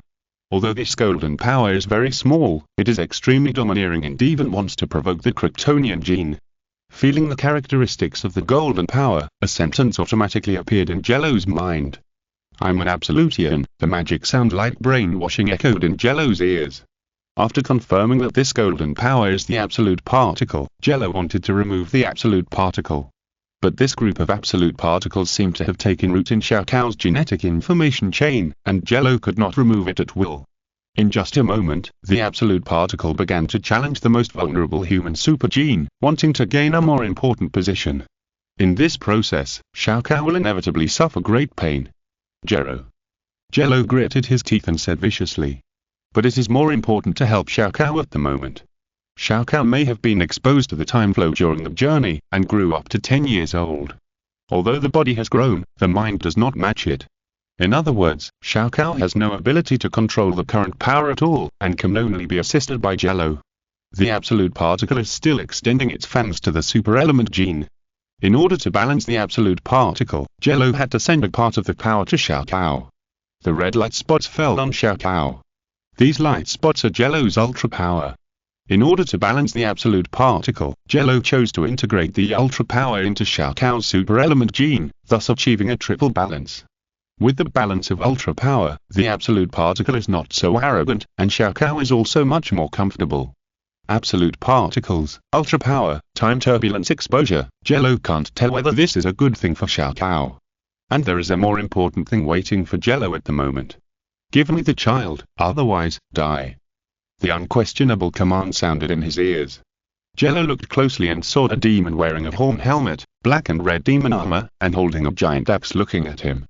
As soon as he saw this figure, Jello felt that the healed wound began to ache. "Steppenwolf, your fantasy will be in vain today." Jello clenched his fists and said. In the past, he tried his best, but he could only delay that pace of Steppenwolf's clone for a short time. He was even seriously injured and it took a long time to recover. And what can he do now? Thinking of this, Jello was even a little excited. Sensing Jello's gradually growing fighting spirit, Steppenwolf picked up the giant axe, pointed it at Jello, and taunted. "It seems that you have forgotten the pain in the past. In this case, let me give you a death, stupid ant." As Darkseid's uncle, Steppenwolf is also a powerful new god. His original body is located in Apocalypse, and the ones that appear in various parallel universes are just clones. It doesn't matter if he dies. That's hard to say, Steppenwolf. You have to know that people always change. Jello shouted softly, and the red beetle armor on his body disappeared, replaced by the juvenile Nexus armor, and the sword of glory appeared in his hand. Steppenwolf ding! The ground under Zero and Steppenwolf's feet cracked in large areas. Even Xiao Kao, who had awakened some superpowers, was blown away by this strong impact. Countless pieces of gravel were blown away, and there was a tendency to form a storm. As a general under Darkseid, Steppenwolf's strength should not be underestimated. Even if it was just a clone, it had the terrifying power to explode a star with one blow. If Steppenwolf's clone was placed in the Ultra Universe, it could also become the final boss. Feeling the terrifying power transmitted through the blade, Zero also pursed his lips. This was the first time in 3 years that Zero felt weak in strength. Not much progress, human. Steppenwolf sneered at Zero with disdain. In Steppenwolf's memory, Zero had also obstructed him. At the time, Zero was much weaker than he is now, but he made him feel disgusted like an indestructible cockroach. I still say the same thing as before, Steppenwolf, people always change. The brilliant sword in Jello's hand slid, and his flexible advantage was brought into play. His body moved like a swimming fish, and the huge axe that fell on him finally just brushed past his body. The next moment, the sword light was like a shadow, and the surrounding space was cut open by Jello's rapid slash, and white cracks appeared. These cracks burst open under Jello's control and produced a chain reaction. TSK, fancy things. Steppenwolf, who was surrounded by space cracks, tutted lightly, and then took on this dimensional slash. The momentum of the dimensional slash was not great, and the time was only in an instant. After the slash, only a little white afterimage would be left. After resisting the next dimensional slash, Steppenwolf swung the huge axe in his hand, and a strong wind emerged from it, and all the white afterimages left by the dimensional slash were blown away by the wind. Not a bad move. Steppenwolf shook his head and said, if it was someone else, they would definitely be killed by this move, but it's a pity, come again. Before Steppenwolf could finish his words, Zero rushed up again. This time, the armor on his body changed from the juvenile stage to the blue adult stage, and the power he could exert was even stronger. The blue adult Nexus armor can allow Zero to exert 67% of the power of Ultraman Trigger. Without considering the special technology of other armors, this set of armor has the highest output power and the strongest destructive power. With a flash of light, the brilliant sword changed from a short blade to a long sword, and Zero also changed from a flexible one-handed grip to a two-handed grip that is more suitable for exerting power. Feeling the increase in Zero's momentum, Steppenwolf also knew that Zero was going to show his true skills. Although Steppenwolf looked down on Zero in words, he also knew very well that Zero was now a strong enemy and had a terrifying killing intention towards him. Jello was seen fighting with Steppenwolf with great fighting spirit. The weapons in their hands collided one after another, and even the ground under their feet was wailing. Boom boom. Hiding in the dark, Jerry, who saw this scene with his own eyes, felt his blood boiling. He clenched his fists, and the fighting spirit in his chest continued to burn. However, Jerry knew very well that his rash intrusion would only disrupt the rhythm of the warrior and make him lose the opportunity to defeat Steppenwolf. But if both sides were injured, or Steppenwolf was injured and ran away, Jerry didn't mind being ruthless to Steppenwolf. Anyway, Jerry never regarded himself as a good person. As long as it could defeat Apocalypse, Jerry would do it. At this time, Jello was still fighting with Steppenwolf, and as time went on, Jello's emotions became more and more high.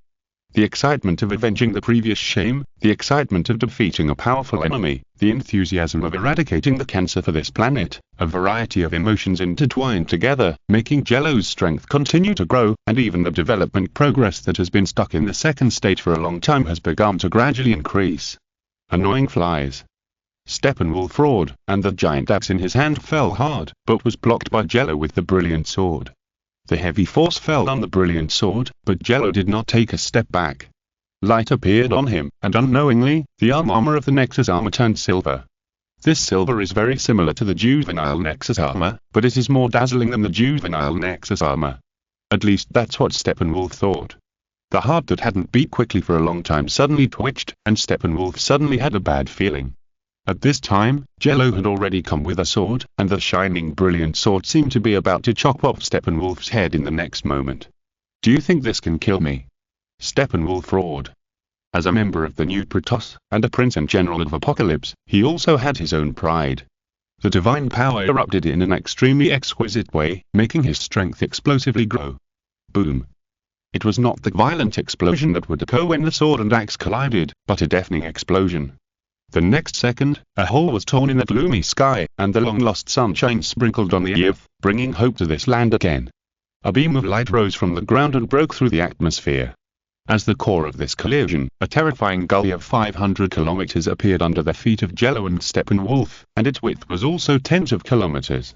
The appearance of this rift was not loud, because the aftermath of the battle was not vibration, but evaporation. At the edge of the rift, there were still many crystals glowing red. Standing in the deepest part of the rift, Steppenwolf, holding a giant axe, had a complicated look in his eyes. There were many damages on his armor, and blood flowed from the corners of his mouth. He was injured. The new gods are not brave, only humans are brave. A faint voice came from above the canyon. Steppenwolf knew that he had lost this battle, and he felt the threat of death. The next moment, Steppenwolf suddenly flashed to the side, and a spear fell where he had stood before.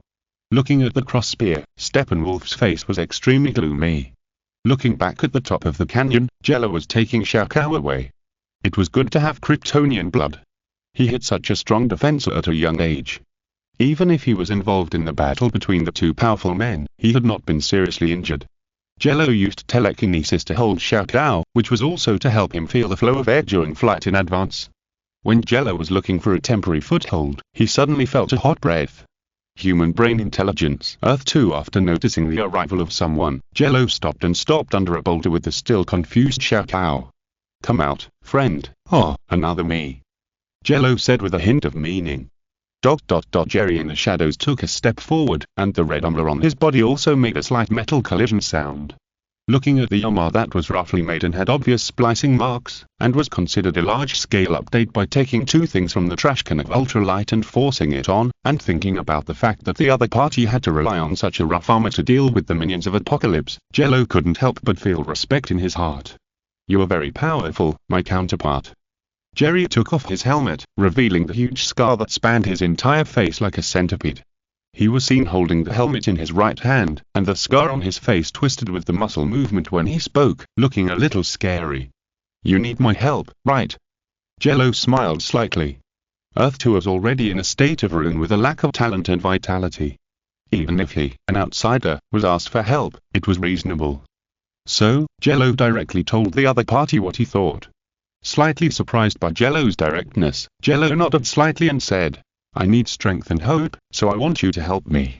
At this point, Jello was actually a little worried, because he and Jello actually had no intersection, and the other party just left him here, which was reasonable. But Jello laughed. "In this case, let me be your last hope." Jello's willing to help made Jello silent, but Jello suddenly changed the subject and said, "But the distribution of the spoils after defeating Steppenwolf can only be decided by me. How about this proposal?" Knowing that Jello had his own self-esteem, Jello regarded this unilateral request for help as a relatively equal cooperation. Moreover, Jello also needed a guide to tell him what happened in this universe. As for the isotope from an unknown parallel universe, Jello could only pray for the other party to be fine. "Okay, you can have anything you want," Jello said firmly. His eyes were full of fiery flames, hatred and anger intertwined, forming the most efficient accelerant. Looking at Jello's eyes, Jello didn't say much. He just waved his hand and said, "Take me and my nephew to a place where we can stay first. I need a safe environment to help him solve his physical problems." "No problem, I know a safe place," Jello replied. If the various powers in Xiao Kao are not properly handled, it may have a certain impact on his growth, and whether this impact is good or bad depends on how Jello solves it. Jello and Xiao Kao followed Jello to hide their whereabouts on the earth, and soon came to the survivors' shelter. Walking into this half shelter, Jello's heart couldn't help but skip a beat. The scenes in front of him reminded him of many past events, and also made him more determined to defeat Steppenwolf and restore peace to Earth 2. In this shelter, even cockroaches and rats can hardly survive, because the extremely hungry survivors will swallow everything edible. Production work is difficult to carry out, and they can only survive by relying on the scarce supplies brought back by Jerry. If he abandons these survivors, Jerry can escape to other planets, but he won't. He promised too many people to annihilate all the invaders without leaving a single one and rebuild the Earth civilization. Those promises entangled Jerry and became Jerry's shackles, but also became his most powerful weapon. Before entering the shelter, Jello took out some resources from the broken watch and gave them to Jerry. These resources are not important to Jello, but for the humans in this world, they are the dawn of hope. Master Jerry. Many of the survivors reached out to Jerry, and Jerry did not stop them, allowing those dirty hands to touch him. Because only in this way can these people who have been very difficult get some hope. Walking through the group of survivors with a confused Xiao Kao, Jello used telepathy to make the survivors ignore him. After Jerry distributed the daily necessities, Jello asked him to take them deep into the base. Walking in the dim passage, Jerry began to tell Jello about the origin of this base. This used to be a missile silo of a certain country. Later, when the catastrophe occurred, Louise and I transformed it into a shelter. Soon, they came to the deepest room in the base. Jerry reached out and opened the rusty iron door, and took Jello and Xiao Kao to the main control room. Here are the most sophisticated instruments in the base, as well as the base's core artificial intelligence. Louise. You are very welcome, guests from other worlds. Looking at the artificial intelligence projection on the screen and the familiar voice in his ears, Jello immediately felt something was wrong. This base is short of supplies. How can it withstand the consumption of artificial intelligence? If you want artificial intelligence to play a big role, you must have the support of supercomputers of corresponding specifications. How does this shelter, which can hardly solve the problem of food and clothing for the population, solve this problem? I think you were guessing about me, right? The artificial intelligence, Louis said. Louise was happy to show herself to Jello, a strong man who could suppress Steppenwolf. As she spoke, a bottle-shaped container containing a brain appeared on the screen of the main control room. At this moment, Jello's mind suddenly buzzed. What is this artificial intelligence in front of him is clearly human brain intelligence. This technology is not difficult for Jello, but it is his bottom line. But when he thought that someone needed this technology to maintain the faint flame of a civilization, Jello felt a pang of heartache. Jello clenched his fists, and his blood burned in his heart. He looked at Jerry and said, "Don't worry, I will definitely give you a chance to defeat Steppenwolf and his minions." "Then what are you going to do?" Jerry asked curiously. "Before the war officially starts, I will make a new set of armor for you.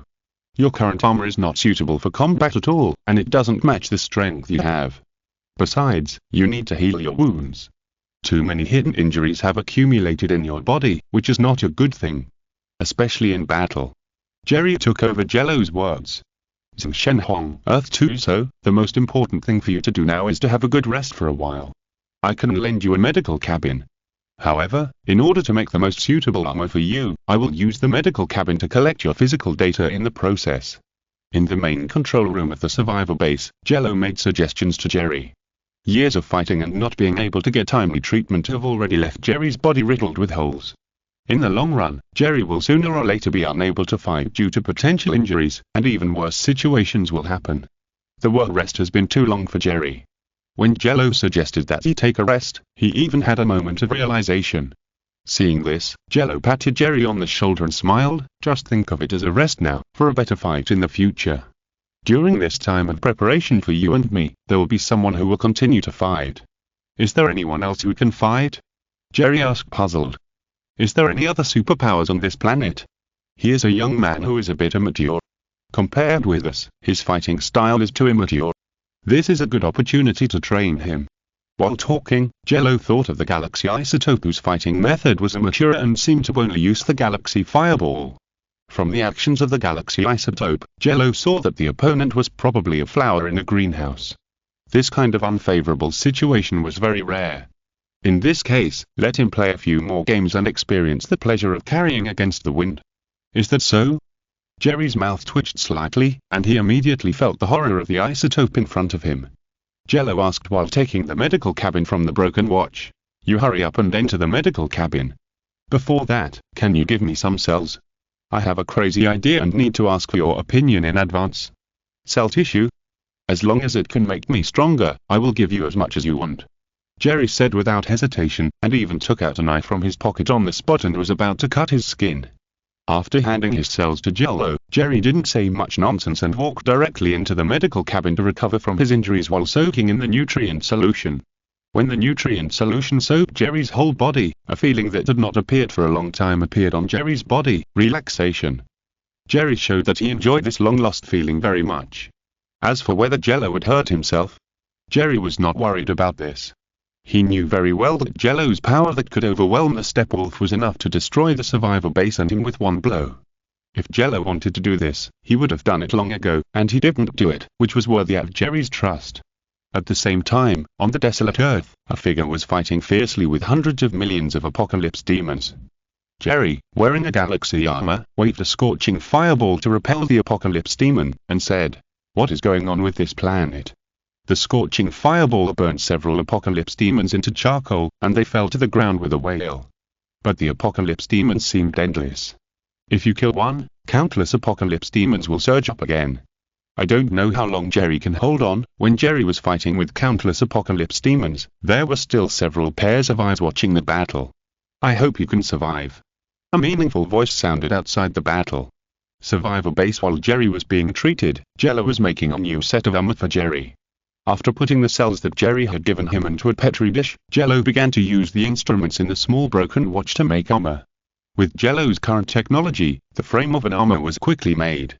This armor is much more refined than Jerry's previous one, but the style is still a bit rough, and it is obviously different from Jello's Ultra armor. The internal energy flow framework has also been improved, the stability has been optimized, and the maximum output has also been improved. At the same time, the medical cabin is also collecting Jerry's physical data. Using this data, Jello can fine-tune the details of the armor and tailor the OS for Jerry. After adjusting the general direction, Jello took out the cells he had asked Jerry for before. Even without the owner, these cells still have very strong vitality. They move as if they are going to smash the culture dish. Jerry's cells are dark red, just like blood, and they also give Jello an illusion that they are burning. The cells show this kind of performance, which means that their owner is still in the first stage, and the suitable person cannot control the cells at will. But this does not mean that Jerry's development is completely wrong. On the contrary, Jello believes that using the strongest thoughts in his heart to drive power can also reach another realm. Let me add a handful of firewood to your burning. Jello smiled and opened the cell culture dish, and used telekinesis to control these cells to fuse them with the armor. That's right, Jello is going to experiment on this set of armor, cell mechanical fusion, which fuses biological cells with mechanical armor to produce more powerful power.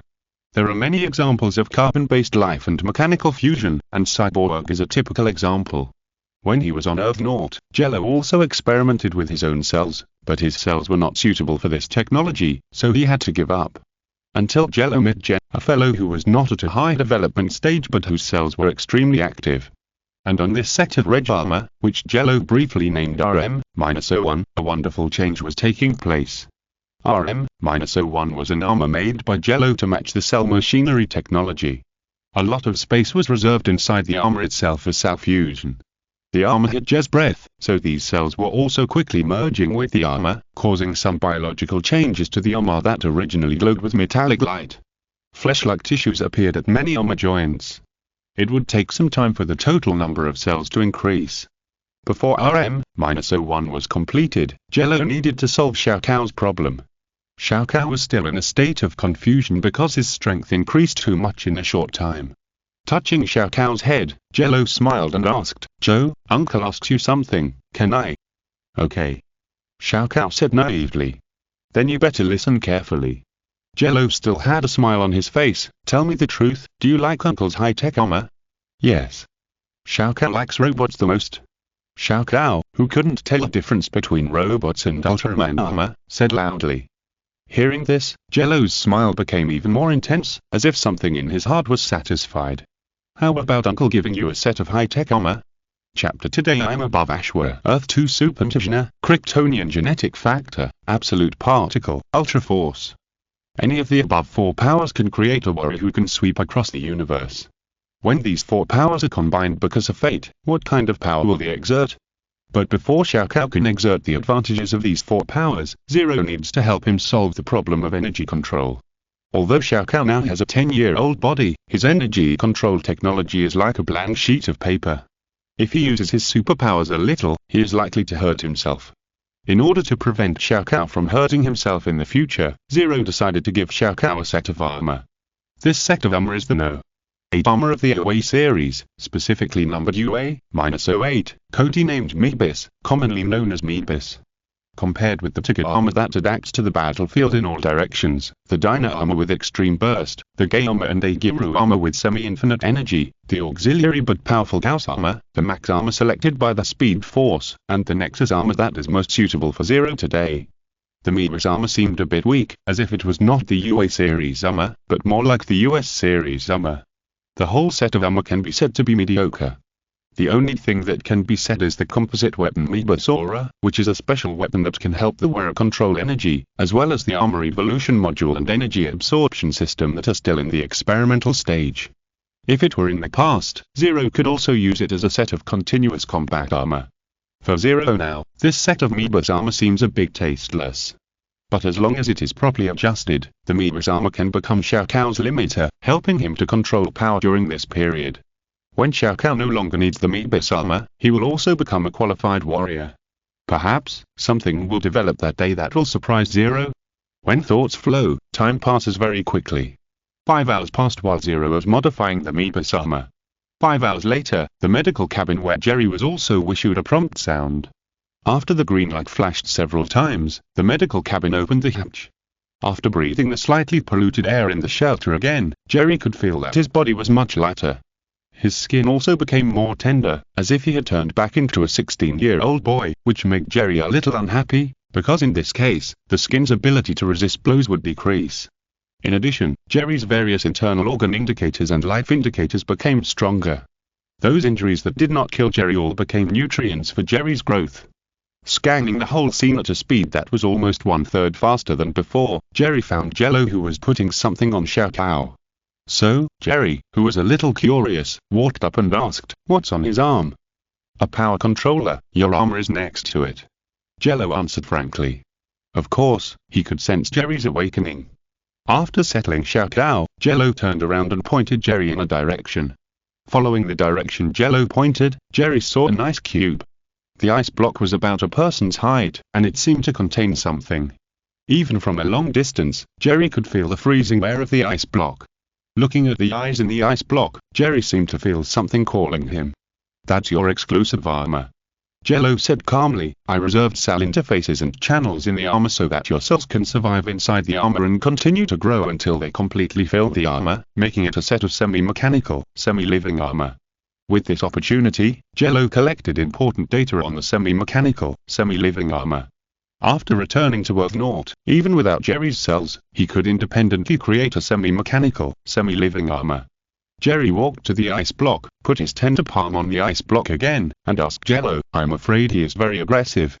Otherwise, you wouldn't have sealed him up." "Yes, that's why I said that it's your exclusive armor, because only you can fully control this RM-01 armor." Jello nodded, remembering the scene when RM-01 attacked him after the cell proliferation ended. A mere set of armor naturally could not threaten Zero, and Zero was controlled on the spot by a combination of Ultra Freeze and Ultra Telekinesis. But the scene of a set of armor attacking him reminded Zero of something interesting. RM-01? Is this its number? What does it mean? Jerry asked, staring at the eyes in the ice. Ultraman's no.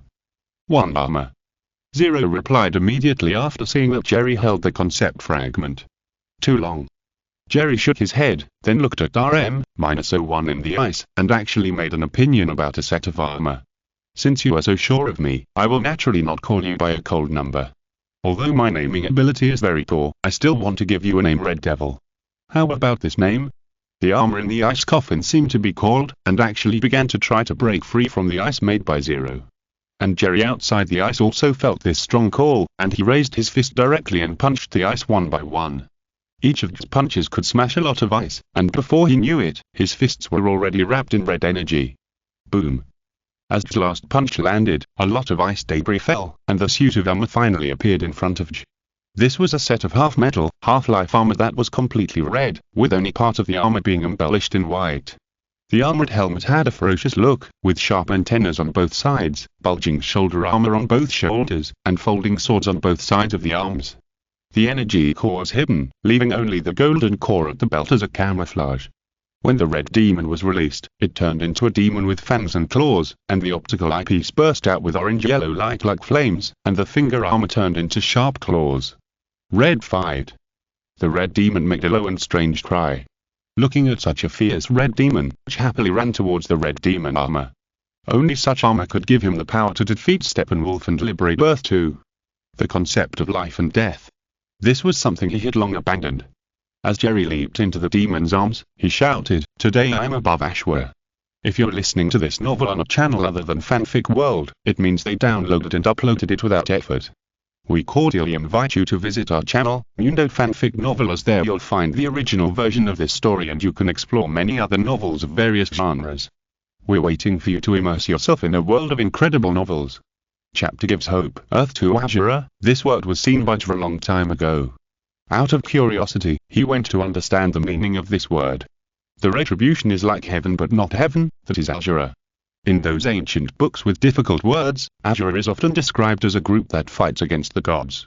Ashura is irritable, aggressive, brave and good at fighting, and is the enemy of the gods. Although there are many related records about Ashura, J now only remembers that Ashura is the enemy of the gods. However, J is an unsatisfied person. What he really wants to do is not just to fight with the gods, but to kill the high gods. Under J's strong killing intentions towards the new gods such as Steppenwolf, even the unruly red demon armor was slowly tamed by him, and behind J, a ferocious red figure appeared. After a moment, the red demon's figure was no longer ferocious, and each piece of armor fit J at the best angle and moved with J's breathing. Control your power a little, otherwise they will come to you. Jello reminded him from the side. Now he was restraining Jerry's power from leaking out. It would be fun if Steppenwolf came to you. Although the number of apocalypse demons seemed endless, Jello was not afraid. What he was really worried about was the survivors in the shelter. With Jello's reminder, Jerry quickly restrained his breath, and the red demon shadow visible to the naked eye gradually fitted him. After controlling his power, Jerry looked at his fists. He could feel the powerful force in them that was far greater than before, and his excitement was beyond words. Power, new power is still surging. Calm down, this is not your new power, but the power that originally belonged to you. Jello reminded. The environment of Earth 2 is harsh, and Jerry can only run around and battle all day long. New injuries are added before the old ones are healed, which is tracking down his body. With various negative conditions stacked together, it is difficult for Jerry to become truly powerful. After controlling his excitement, Jerry looked at Jello and said sincerely, "In the future, no matter what you want me to do, I will do it, even if it means my life." Even through the helmet, Jello could feel the sincerity and enthusiasm in Jerry's eyes. The determination that Jello wanted him to commit suicide after defeating Steppenwolf was definitely not something that could be acted out. Jello could understand this because he gave Jerry the most important thing, hope. Hope, a magical thing that can completely change a person, is also an important factor in making people regain their spirits in desperate situations. Don't talk about the future, just grasp the present. Jello said casually, then turned around and said to Jello with his back to him, "I want to adjust my armor, you master your own power, and help me teach my nephew." After that, Jello pointed at Xiao Kao who was still playing with the transformation device. In order to satisfy Xiao Kao's playfulness, Jello specially added a toy mode to it, and various sound and light effects seemed to be added for free to ensure that Xiao Kao had fun. "Your nephew?" Jerry nodded and agreed, "No problem, I used to study education, and it's just right to go back to my old job." "Then I'll leave it to you."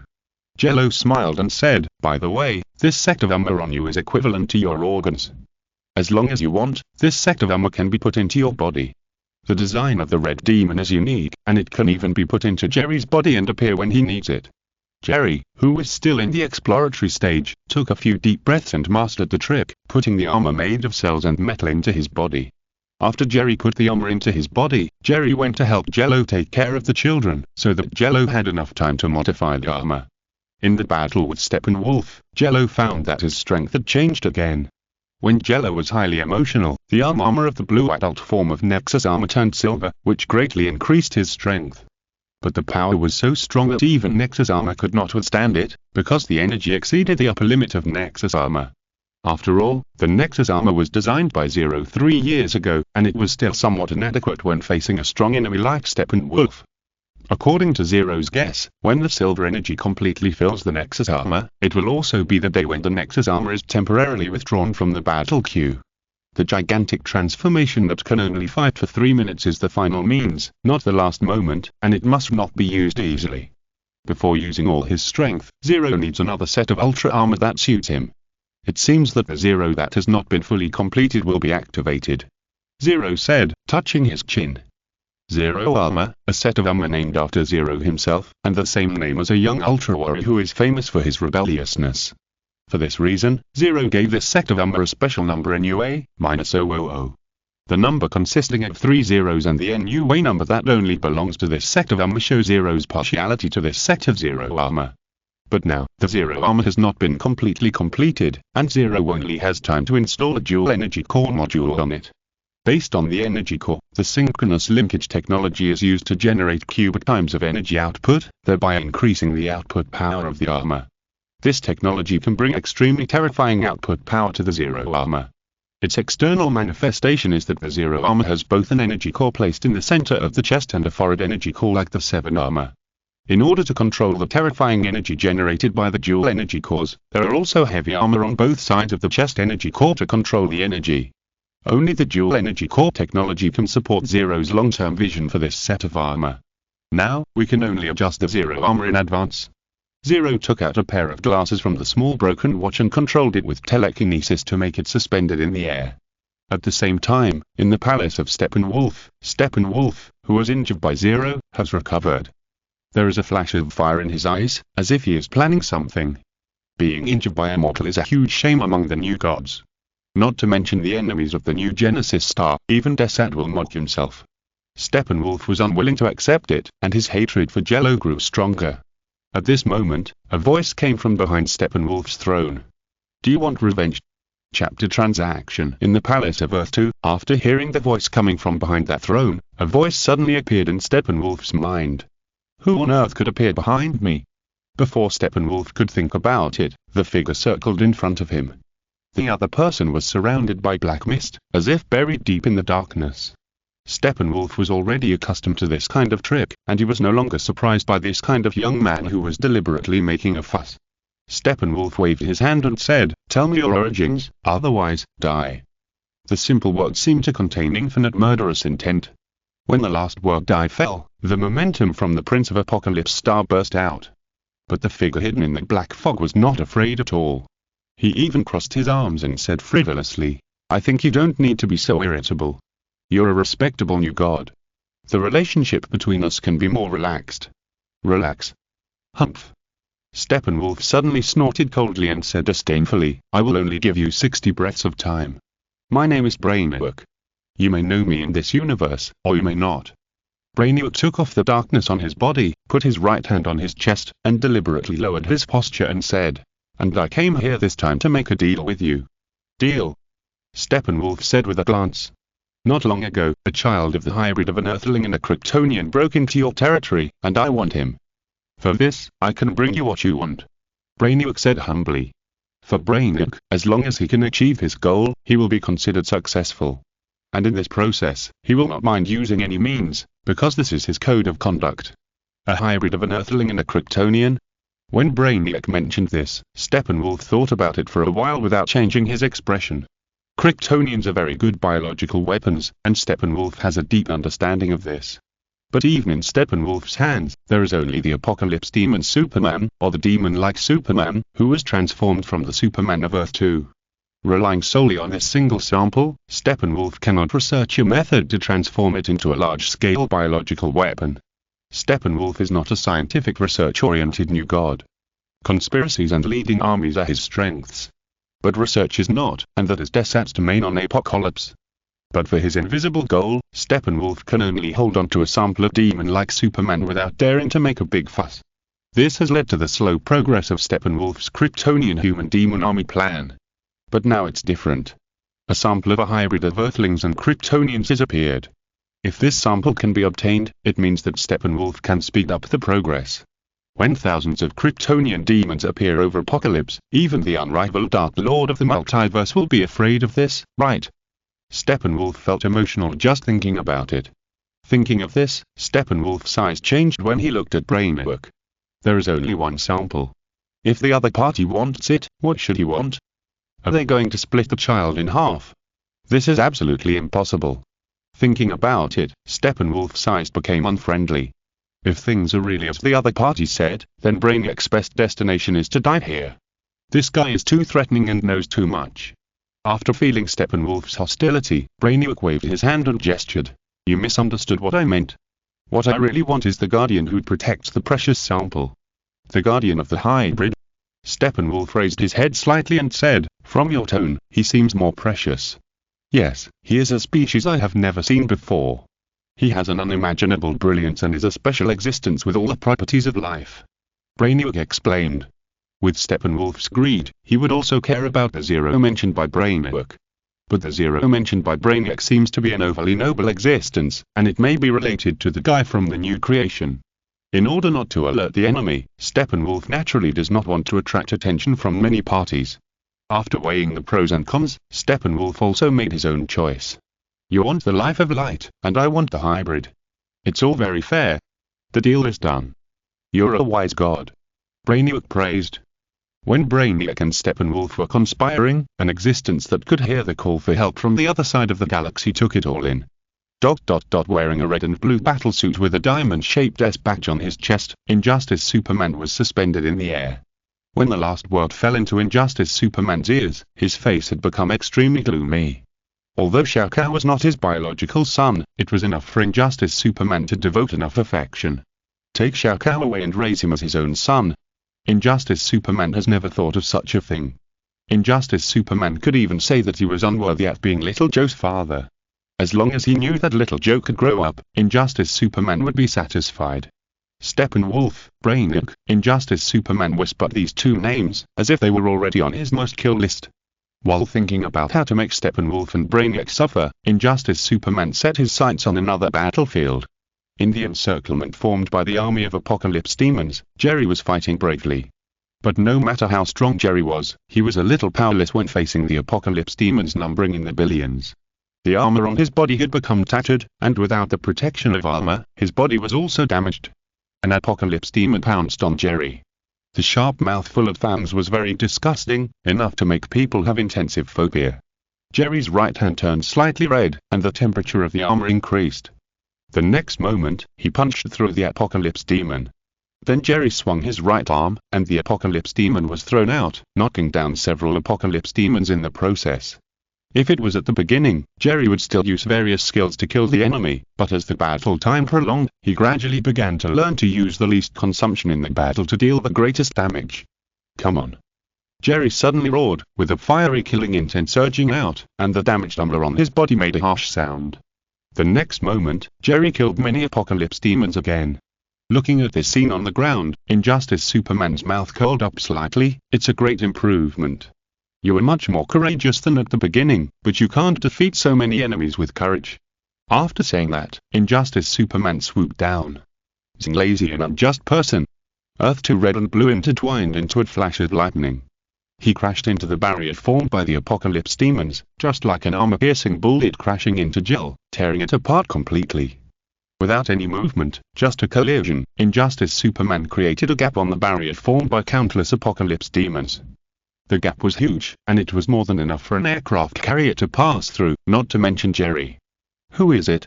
Jerry had a thought in his mind, and then he flew towards the huge gap. The Apocalypse demons had a strong ability to cooperate. In the blink of an eye, the gap shrank a circle. Although he didn't know who was helping him, Jerry knew that he couldn't miss this opportunity. Jerry jumped up, adjusted his posture, and entered the flying posture. With a whoosh, Jerry left countless Apocalypse demons behind. After flying for an unknown period of time, Jerry finally found a cave. After hiding in it without leaving any trace, he took off his helmet and revealed a slightly tired face. Who saved me just now? Jerry frowned and asked. If it weren't for the mysterious man just now, it's not certain whether he would live or die. When Jerry was confused, a voice sounded in his ears. It's me. Hearing this, Jerry immediately followed the voice. Exclamation mark, exclamation mark, exclamation mark. When Jerry saw the red and blue uniform and the S-shaped badge, his pupils suddenly dilated. Brother, no, that's not right. My brother gives people a completely different feeling from you. Who are you? Jerry is also the younger brother of Superman, so he can see the difference between Injustice and Superman. That undisguised coldness is definitely not a feeling that can appear on Superman. And when Jerry wanted to feel Injustice deeply, he felt as cold as falling into an ice cave, and even his hands and feet had no strength. I'm your brother's counterpart, a Superman who has taken a different path. Injustice said calmly, crossing his arms and jokingly saying, it seems that your family and friends have protected you very well, like a flower in a greenhouse, but if you ask me, this is not a good thing. Jerry did not speak, he was still on guard against Injustice.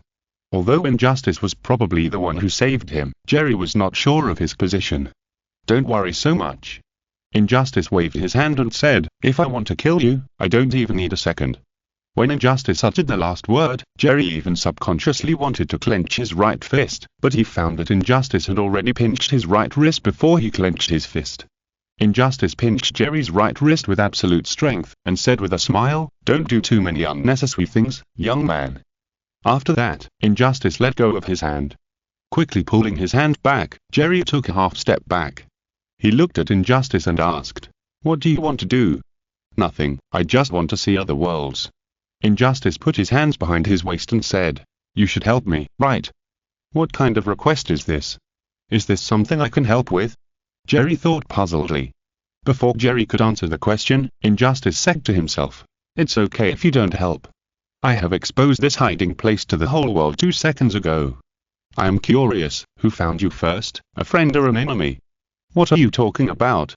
Jerry's eyes widened slightly, he put on his helmet and prepared for battle. Injustice, who seemed to have become a funny man, smiled. He looked at Jerry who was a little surprised, waved his hand, and said something in Italian. After that, Injustice flashed away at a speed that Jerry could not react. After Injustice left, Jerry, who had recovered a little, quickly adjusted his state and prepared to fight at any time. A few seconds later, the sound of a large number of Apocalypse demons flying into Jerry's ears, and was presented in numbers on the holographic interface inside the helmet. 100,000 Apocalypse demons. They looked like the vanguard of the enemy. Jerry hurriedly took a few deep breaths, and the scorching heat condensed on his right arm, forming a flaming dagger. Outside the cave, 100,000 Apocalypse demons appeared above the sky. Facing the highly dangerous Jerry, they did not take risks, but gradually reduced the space, intending to besiege Jerry to death. Galaxy Fireball. In response, Jerry responded with a simple and direct Galaxy Fireball. 7 or 8 fireballs larger than a car flew out and created fireworks among the Apocalypse demons. However, this little firepower was only a drop in the bucket for the 100,000 Apocalypse demons.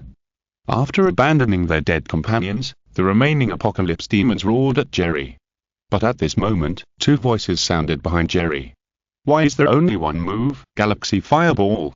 Where are your Galaxy Lightning Strike, Galaxy Holy Sword, and Galaxy Piercing Light? How can just burning them be enough? To deal with these beasts, they should be burned to ashes. One voice contained doubt, and the other was a little heartbroken. The ones who appeared here were naturally Jello and Jerry. Knowing that Jerry was full of confusion, Jello spoke first. Don't care so much for now, it's important to kill these beasts. He's right, we can talk about the greetings later. Jerry leaned down slightly, and the whole person was like a beast about to hunt. The murderous aura was like a substance that condensed into a red figure behind him. The next moment, Jerry rushed out impatiently, and the folded blades on his arms opened. 2 cold rays flashed in the army of Apocalypse demons one after another, causing the death of hundreds of Apocalypse demons in the blink of an eye. And the death of these Apocalypse demons is often extremely miserable. Most of them have their skin and bones peeled off, as if they were dying in pain. Take a short break first, leave this to us. Jello reached out and patted Jerry on the shoulder, then took out the Sunday and Moon. A strong light flashed, and the Eclipse Scout armor covered Jello. The power of the sun's fierceness and the moon's gentleness appeared on Jello. Compared with Jerry's beast-like fighting, Jello seemed much more elegant. Jello shuttled among countless Apocalypse demons like a butterfly. He just waved his forearms casually, and countless Apocalypse demons turned into ashes and died. Looking at the 2 predecessors with different fighting methods, Jerry almost couldn't close his jaw. With the cooperation of Jello and Jerry, a mere 100,000 Apocalypse demons were naturally no problem. But Steppenwolf's subordinates are not only Apocalypse demons. In addition to these miscellaneous soldiers, he also has a killer, the demon-like Superman. Chapter Demon Superman. Earth 2 boom, boom, boom. In an instant, his heartbeat frequency and strength increased a lot. As soon as this feeling appeared, he knew that something terrible was coming. With the best instinct of a beast, he changed his center of gravity in 1,000th of a microsecond, causing the whole body to fall to the right, and in the process, he fired the nano-telescopic spear hidden under his arm. With a whoosh, this medium-to-close distance weapon flew towards the figure that brought a huge sense of threat to J. Clang. A crisp sound rang out, and the nano-telescopic spear also broke into pieces. Could it be him? Such an idea suddenly appeared in his mind. The nano-telescopic spear is Jello's masterpiece. It is usually hidden under the arm in a way similar to an assassin's hidden blade, and can play a huge role in extraordinary situations. This weapon has a good lethality. Even a shelter that can directly withstand the impact of nuclear bombs, radiation, and high temperatures can only be penetrated by it. But now, this weapon is broken. Without thinking too much, Jerry knew who could do this, so he shouted to Jello, "He's coming." A few short words, but when they fell into Jello's ears, they became much heavier. After casually destroying dozens of Apocalypse demons, Jello's eyes became solemn, and the output power of the armor was increased to 98% of the high power mode. When Jerry said that, Jello knew who came here. The blood-red cloak fluttered in the wind formed by the Apocalypse demon army, and there were many green crystals attached to the purple Apocalypse star battlesuit. The eyes were scarlet, and the tyrannical breath was wantonly vented. At this moment, Jello's blood flowed faster, and the frequency of his heartbeat also increased in an instant. This was all because the person standing in front of Jello was a Superman, a demon-like Superman who only had killing intent in his mind and completely obeyed the orders of Steppenwolf. Facing what might be the strongest enemy since his debut, Jello also became solemn. Superman, no matter in which universe, is the synonym of powerful, even Earth 2 is no exception. Following Steppenwolf's order, the demon-like Superman raised his fist towards Jello. This Superman who would not let up is definitely Jello's strongest enemy so far. The opponent just clenched his fist slightly, and Jello could feel the airflow like a sharp blade in the air around him. In terms of pure physical strength, the demon-like Superman in front of him is still better than Steppenwolf. Leave him to me. Jello responded to Jerry with simple words, and then rushed towards the demon-like Superman who was about to punch. Jello also clenched his fist, and the red and blue energy combining the fierceness of the sun and the gentleness of the moon wrapped around his fist, and the armor power was increased to 100%. Eclipse explosion. The next moment, Jello and the demon-like Superman's fists collided. Suddenly, the milky white sphere visible to the naked eye spread out with Jello and the demon-like Superman as the core, and all matter turned into molecules wherever the milky white sphere went. This shock lasted for dozens of seconds before disappearing. During this time, many apocalypse demons disappeared, and Jerry also took Jerry away from the sphere. How terrible. Jerry couldn't help but sigh. He is very strong. Facing the same situation, Jerry had different thoughts in his mind. At the core of the spherical shock wave, Jello was still in a stalemate with the demon-like Superman. The two maintained a fist-to-fist posture. Is this the Superman who doesn't give up? If it were me 3 years ago, I'm afraid I wouldn't even be qualified to survive if I didn't fight desperately, right? Jello in the battle core thought so. But now Jello has also been reborn. And the demon-like Superman who was fist-to-fist with Jello was definitely not feeling well.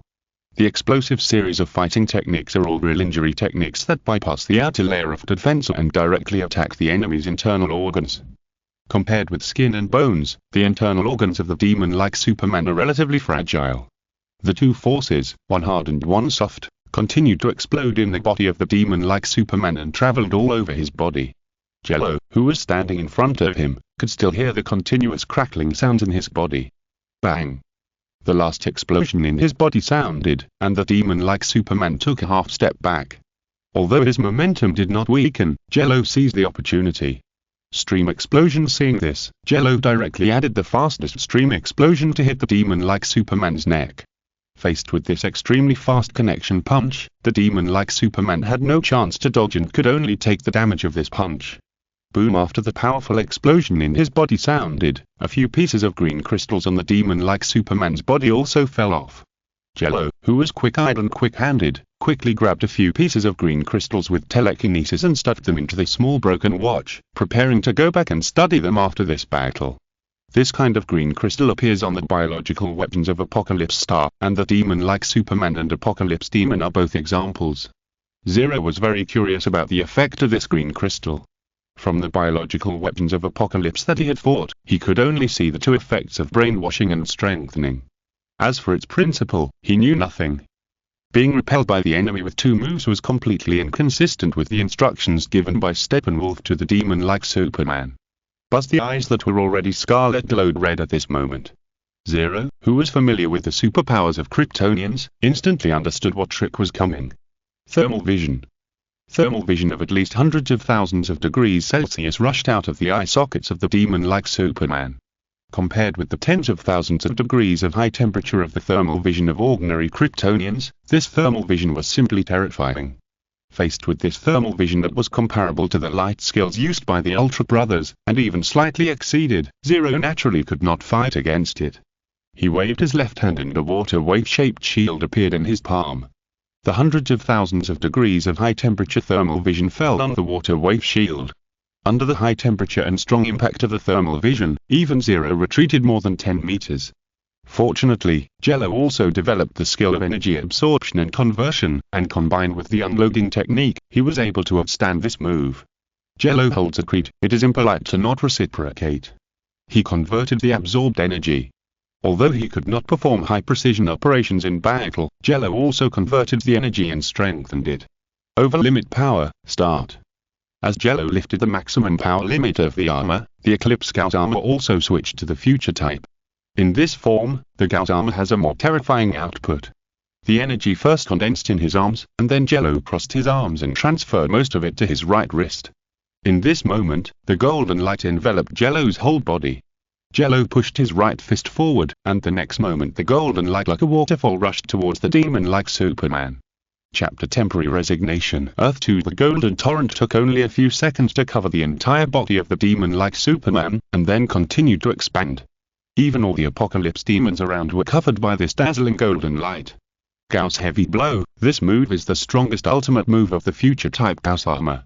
It has strong lethality and the ability to distinguish between good and evil. The evil within the range of this move will suffer huge damage, such as those apocalypse demons. Even the apocalypse demons farthest from the Gauss Heavy Blow only lasted a few seconds longer before turning into ashes. The situation of the demon-like Superman who was hit head-on by this move is somewhat special. It is true that the Gauss Heavy Blow will hurt the evil, but it will not hurt innocent people, and it will even have a certain degree of healing effect on innocent people. Now, the demon-like Superman is in a special situation. His body is being burned and repaired at the same time. In this process, some of the transformations that Steppenwolf made to the demon-like Superman failed. 0.3% energy remaining. Although the future mode is much more powerful than the Eclipse mode, its energy consumption is also extremely terrifying. Under Zero's full output, in less than a minute, only 0.3% of the energy was left. The remaining armor energy is not enough to maintain the Gauss armor in battle, and in order to guard against the enemies in the dark, Zero has strict requirements for the control of his own energy. Let's go. While the enemies are still in chaos, Zero hurriedly shouted to the other two, then changed into the max armor and took the two away from the battlefield at the fastest speed.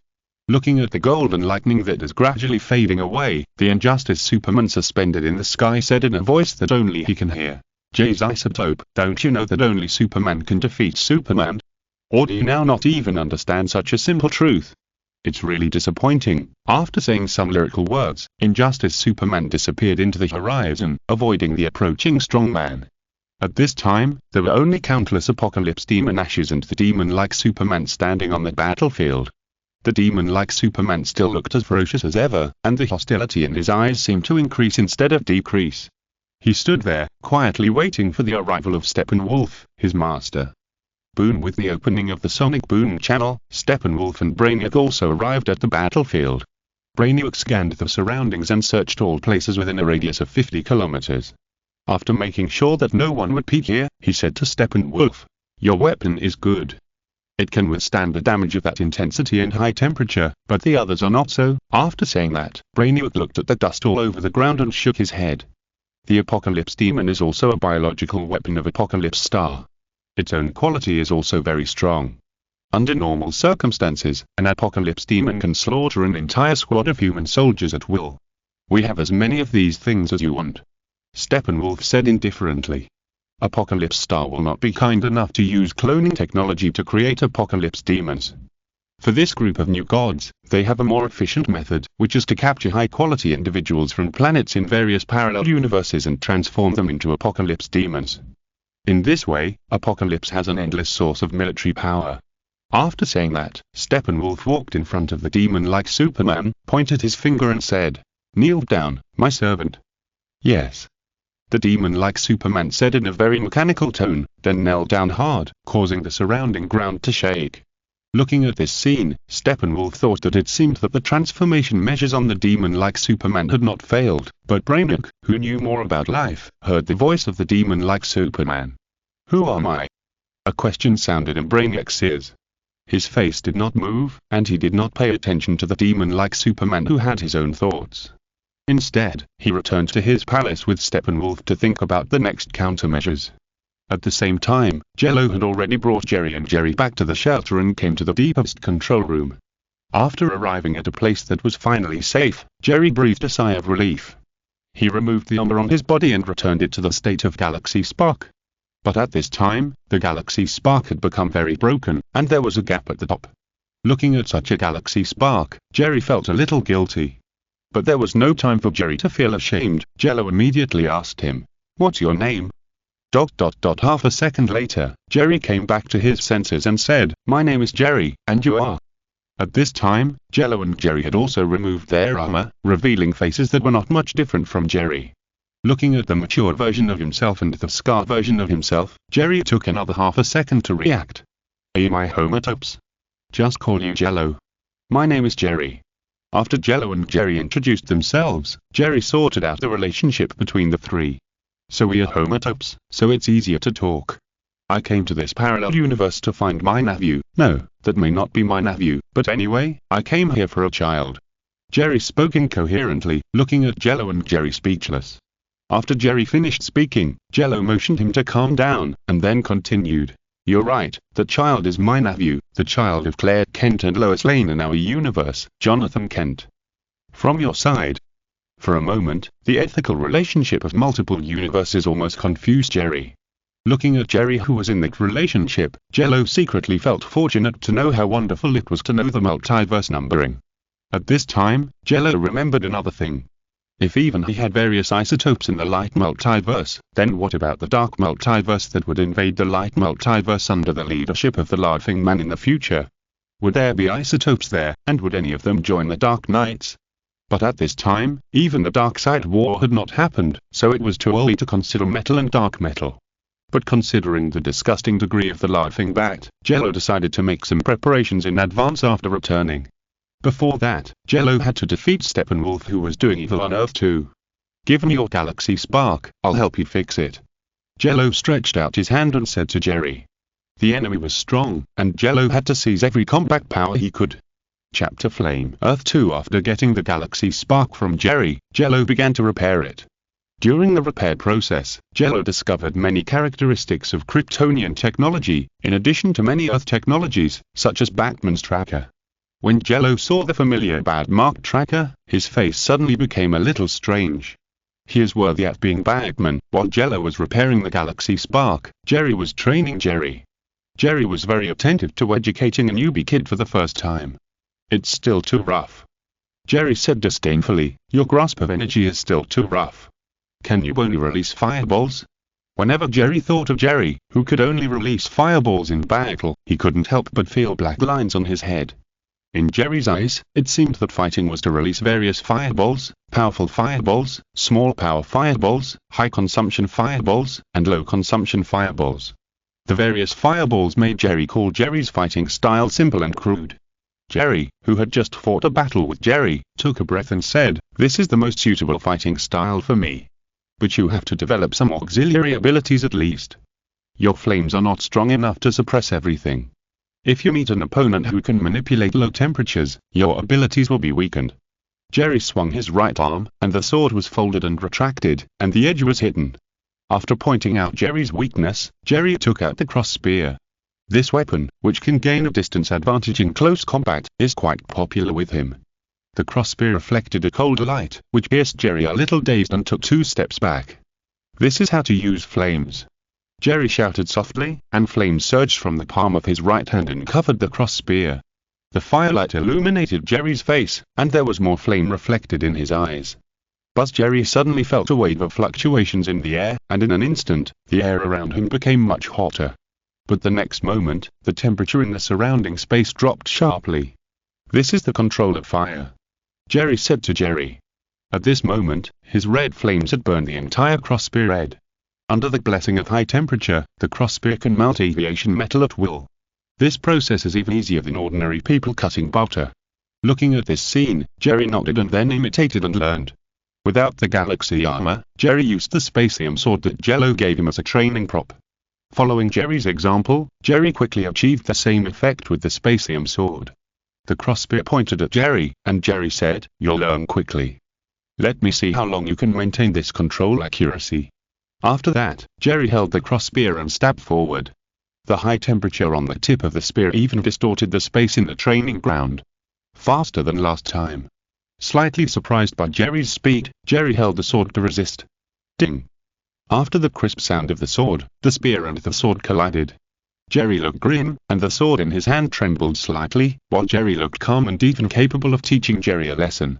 Don't show such a surprised expression, this will only leave a flaw for the enemy, and you will too slow, your enemies and opponents will only be stronger and stronger, adjust your mentality. Jerry's voice became louder and louder, and in the end it was even like a large bronze bell that could resound throughout the city. The sound like a bronze bell echoed in Jerry's ears, and he retreated half a step because of his loss of mind. It was this half step that made him fall into a situation where it was difficult to return to defense. Seizing this opportunity, Jerry stacked with his spear, and layers of flames suddenly appeared in the air, covering Jerry. The blazing flames covered Jerry, but Jerry deliberately avoided the opponent's vital points, so Jerry would not be seriously injured. After all, Jerry came to train Jerry, not to make Jerry hemiplegic, and the training effect must be the premise. Ugh. After a wail, Jerry flew backwards, and stopped only when he hit a wall. Jerry, who was clinging to the wall, adjusted his strength again and fell to the ground. Then he rushed towards Jerry again with a sword. Compared with before, Jerry has made great progress now, which make Jerry serious. Come again. After that, Jerry and Jerry fought again, and the moves between the two became fiercer, as if the next move would take the other's life. While the two are training, Jello is still analyzing the galaxy spark. Although the core technology of the armor is Kryptonian technology, plus some Earth-black technology, and it seems that there is also a little technology at the Far's egg, Jello is very curious about what is stuffed in it. When Jello opened the last layer of precautions, the secrets hidden in it naturally appeared in front of Jello. A little fire fell on Jello's face, and when he saw the two conceptual fragments, Jello couldn't help but twitch the corners of his mouth. They actually used the concept fragments as an energy source. The two concept fragments that provided energy for the galaxy spark were two flame-like concept fragments. Jello didn't know what the people on Jerry's side were thinking, but when he used his telekinesis to touch the concept fragments and wanted to understand, he understood why Jerry loved the flame ability so much. Because the concept fragments inside the galaxy spark were the concept fragments of the Red Lotus Flame and the Flame Superman. With the concept fragments of these two fire experts, it would be difficult for Jerry not to become an arsonist. When the two concept fragments were exposed, Jerry, who was still training with Jerry, suddenly felt a strong attraction, and the two concept fragments inside the galaxy spark also wanted to fly away. If the people on Jerry's side saw this scene, they would probably think it was something bad. But Jello was standing here. He knew very well that this was the performance of the concept fragment meeting the right person, so he stopped controlling the fragments and let the fragments fly freely to their right person. The two concept fragments seemed to contain a desire to win. No one was convinced by the other, and they actually started to compete in speed. It was the first time that Jello had seen such a scene. Driven by the curiosity of a scientist, Jello wanted to understand the whole situation and followed it. He saw two pieces of debris flying into Jerry's body at the same time. When the two pieces of debris flew into Jerry's body at the same time, another piece of debris flew out as if it had completed its mission and flew into Jello's body like a young swallow flying into the forest. He, Earth 20 felt the galaxy fragment entering his body, and with a pinch of his 5 fingers, a layer of light covered his body. In a breath, Zero took this layer of light into his body. If someone else used an instrument to test Zero, they could only test the fact that Zero was an ordinary human on Earth. Since Zero was originally a suitable person with most Ultraman fragments, the addition of the galaxy fragment did not bring Zero explosive strength. But with the galaxy fragment, Zero also gained a bit of confidence to deal with brain work. The forced transformation of the Spark Dog was really too cheating. If he suddenly did this during a battle of the same level, it would bring Zero into an irreversible situation. This move must be prevented. After having the means to deal with brain work, Zero cast his eyes on Jerry. On the other side, the two fragments flew directly to Jerry, allowing him to receive the enhancement of the Red Lotus Flame fragment and the Flame Superman fragment. At present, the compatibility between Jerry and the galaxy fragment is the lowest that Jello has ever seen. For his arsonist fighting style, it is actually a good thing to change to the Red Lotus Flame fragment and the Flame Superman fragment. The Red Lotus Flame fragment and the Flame Superman fragment are similar in nature, and Jerry himself has the superpower of fire, so the fusion between the three is very fast. Woohoo! Jerry, who absorbed the two fragments, even let out a joyful cry, and blazing flames appeared all over his body.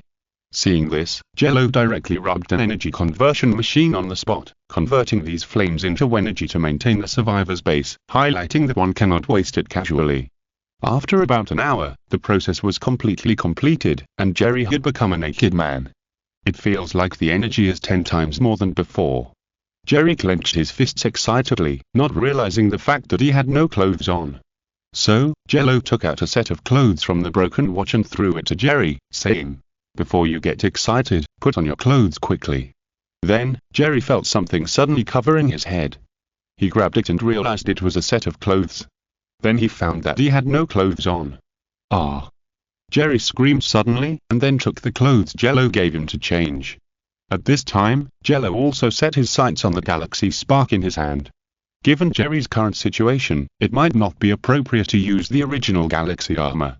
In this case, Jello thought about how to transform this galaxy armor into an armor suitable for Jerry's current combat. The idea of transformation is also very simple. If the original galaxy armor is to guide and assist Jerry to release energy, then the armor that Jello is going to transform now is to make Jerry's flames burst out in the most aggressive way. After having the idea of transformation, Jello immediately started to work. At the same time, in the palace, Steppenwolf was taking Brainiac to visit this magnificent palace. As if he had anticipated defeating Darkseid and becoming the new king of Apocalypse, Steppenwolf actually engraved his great achievements on the walkway in advance for others to visit. Looking at these stone tablets that showed Steppenwolf's greatness, Brainiac had other plans in mind. "You have made yourself so powerful, does Darkseid know? As long as there is a class in the place, being too powerful will always make the family disappear." However, Steppenwolf's family includes Darkseid, and the two are even very close, so Darkseid is unlikely to kill Steppenwolf's entire family. But if Darkseid saw this scene, Steppenwolf would definitely be punished by Darkseid, and he would have to peel off his skin if he didn't die.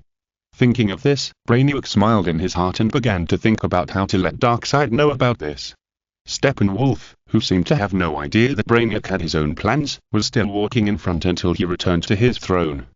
After sitting on the throne with a big horse and a golden sword, Steppenwolf glanced at Brainiac, and then said, "My ally, I need your help with something. As long as it is within my ability, I can do it for you, Your Highness Steppenwolf," Brainiac said very respectfully. After Brainiac finished speaking, Steppenwolf waved his hand, and the demon-like Superman appeared in the hall. "My masterpiece encountered an enemy before, and that kind of annoying power always reminds me of some bad things. The righteous characters controlled by the villains released some of the control after fighting with other righteous characters, and then backstabbed the villains in the final battle, but it is an enduring drama. And such a drama will naturally be predicted by Steppenwolf. In order to eliminate this weak possibility, Steppenwolf decided to give the demon-like Superman another brainwashing operation. So you need my technology to help you completely control your weapon so that there is no possibility of problems with it."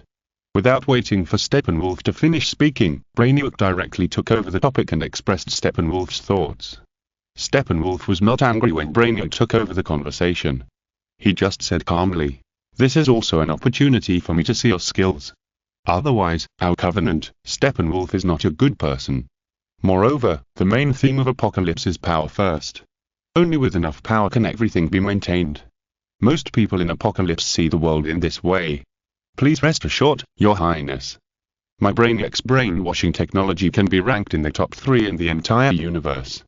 With Brainiac's guarantee, Steppenwolf also let the demon-like Superman fall to the ground and let Brainiac brainwash him. When the demon-like Superman fell to the ground, Brainiac walked forward. He looked at the demon-like Superman who looked exactly like Injustice Superman and raised his right hand calmly. The next moment, several mechanical tentacles appeared from Brainiac's palm. They twisted like snakes and finally fell on the forehead of the demon-like Superman. Because the skin of Kryptonians is too hard, Brainiac used a method similar to ultrasonic vibration to brainwash Superman more deeply. However, Brainiac did not follow Steppenwolf's instructions completely. He strengthened Superman's control on the surface, but in fact, he reduced Superman's restraints, giving Superman a greater chance of liberation. And all this was carried out without Steppenwolf's knowledge. If you're listening to this novel on a channel other than Fanfic World, it means they downloaded and uploaded it without effort. We cordially invite you to visit our channel, Mundo Fanfic Novel, as there you'll find the original version of this story and you can explore many other novels of various genres. We're waiting for you to immerse yourself in a world of incredible novels. Chapter Head Plate. Earth 2. Time was passing by minute by minute. After a while, Brainiac finally completed the reinforcement of the brainwashing of the Paradox Superman. "Your Highness, I have completed what you need me to do." Brainiac bowed slightly and said, "Now he will not have problems such as betrayal." "That's good." Steppenwolf nodded slightly, thinking that Brainiac had finally entered the game. Greed is the core of taking everything away, Steppenwolf thought to himself, and at the same time began to fear the layout of the Dark Lord.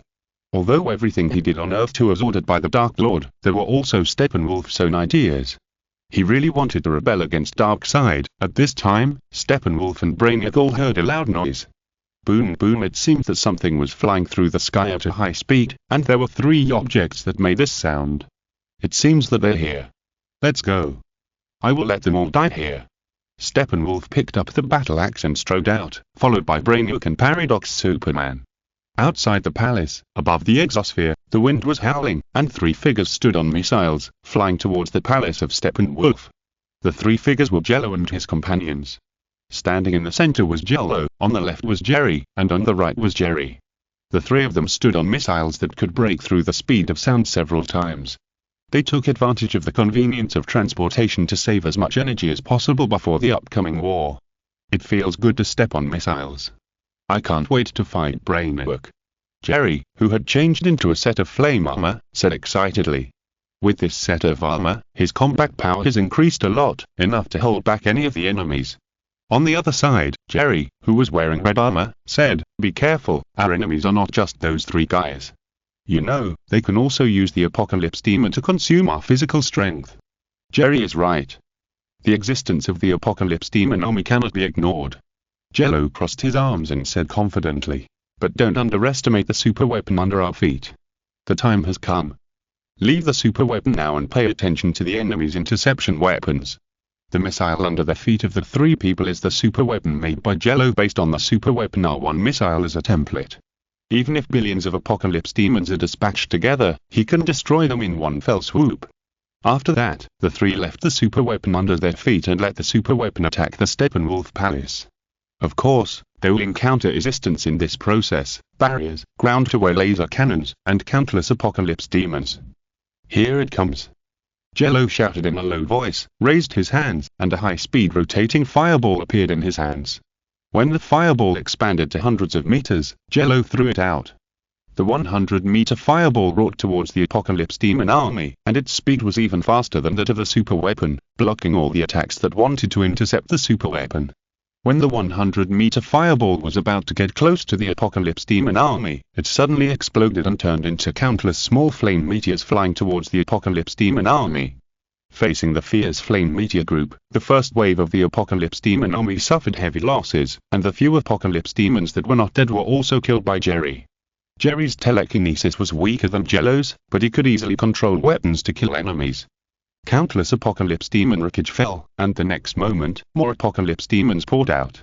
The countless small fish were so numerous that it made people's scalps numb.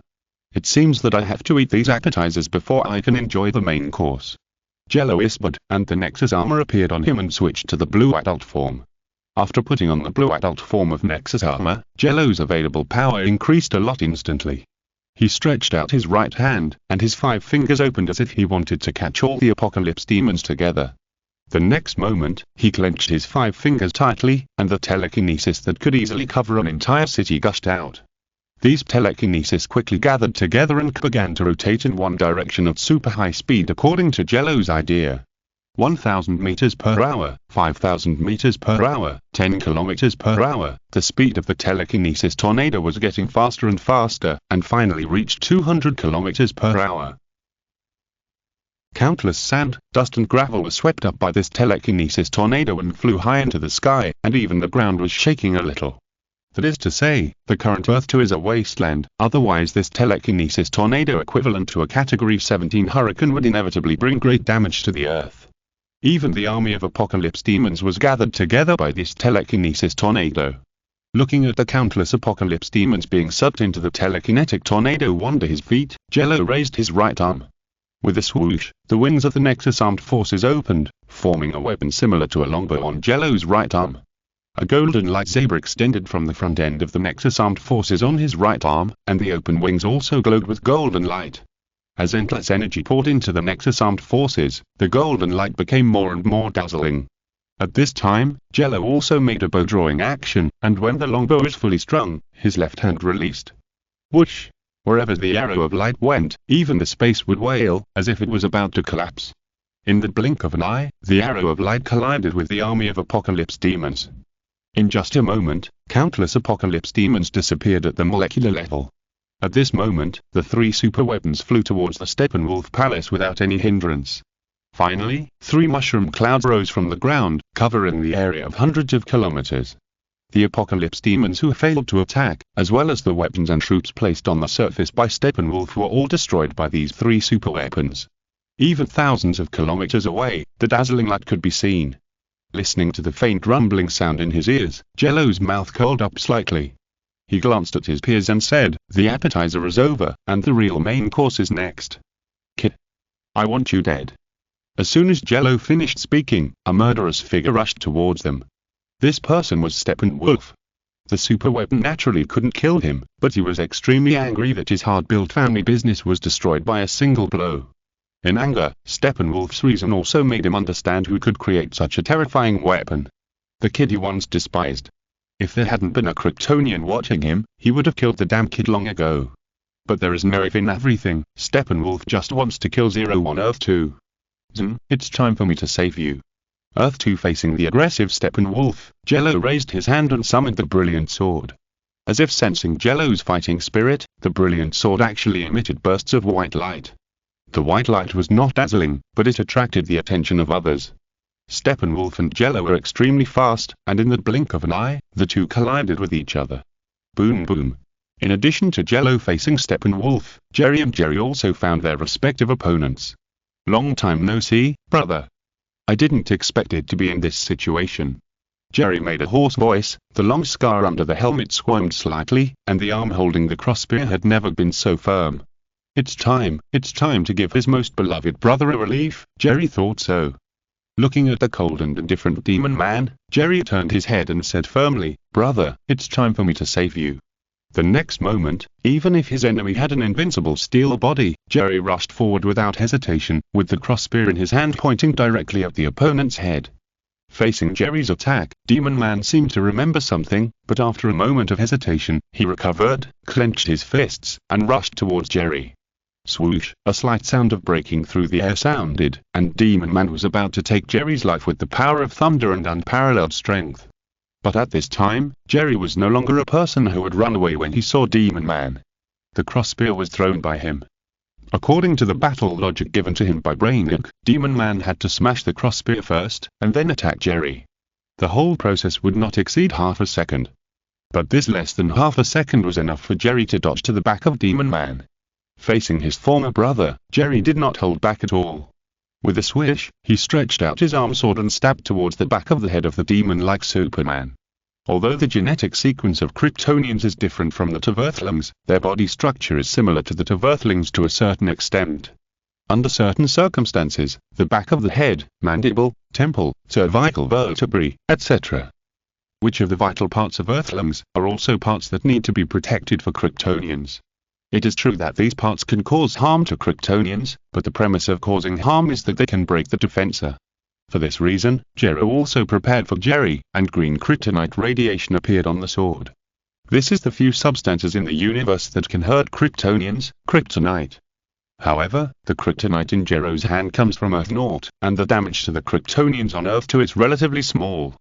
In addition, the demon-like Superman has been transformed by Apocalypse, which makes Jerry still have to be extra careful to have the possibility of defeating the demon-like Superman. The arm sword pierced the back of the head of the demon-like Superman. It felt the blade slightly enter the flesh, but the next moment, there was a crackling sound from the sword. It was not realistic to kill the demon-like Superman with this level of kryptonite, and knew this very well. The attack failed, and did not dare to continue to entangle. He quickly drew out the arm sword and then fled decisively. Because the demon-like Superman had already reacted and threw a heavy punch at J. There was a faint sound like a thunderstorm in the air, and the surrounding space was twisted and shattered. The demon-like Superman of Earth 2 died in the growth period. His strength was not as shocking as the Earth Naught Superman, but he was also a good strong man. It was easy for him to break the space to a certain extent. After dodging the attack of the demon-like Superman, two J's appeared from behind J. At this time, three J's appeared on the field. The fragment of J's concept is Red Superman, and Red Superman has experienced countless brutal battles. To survive in such a battle, it is not enough to rely on passion alone. Some methods of deceiving the enemy are also necessary. After seeing the number of enemies increase, the demon-like Superman quickly activated his supervision and perspective eyes to search for J's true body, but what puzzled him was that the three figures in front of him were actually completely real. Thinking of this, the demon-like Superman's relatively simple combat logic immediately came up with a solution, which was to attack them one by one. After making a simple decision, the demon-like Superman immediately attacked the nearest jet and could shoot the thermal vision that mounted the Himalayas at him. The thermal vision was extremely fast, and Jet had no chance to dodge at all, and was immediately evaporated by the thermal vision. However, this Jet was just an avatar, and the real Jet had already appeared on the right side of the demon-like Superman's body, and a new kryptonite radiation armor sword stabbed towards the left side of his cheek. Just like before, after slightly piercing the opponent's skin, the arm sword shattered, but a trace of kryptonite radiation would remain in the body of the demon-like Superman. This kind of radiation is difficult for Kryptonians to deal with through normal metabolism. War of attrition, this is what Jerry was thinking. After fighting guerrilla warfare with the Apocalypse forces led by Steppenwolf for so many years, he had already thought of everything he would need for today's battle. Every step and every scene had appeared countless times in Jerry's nightmares, and today, Jerry was going to win this nightmare and put an end to this long despair. On the other side, Jerry faced brainwork.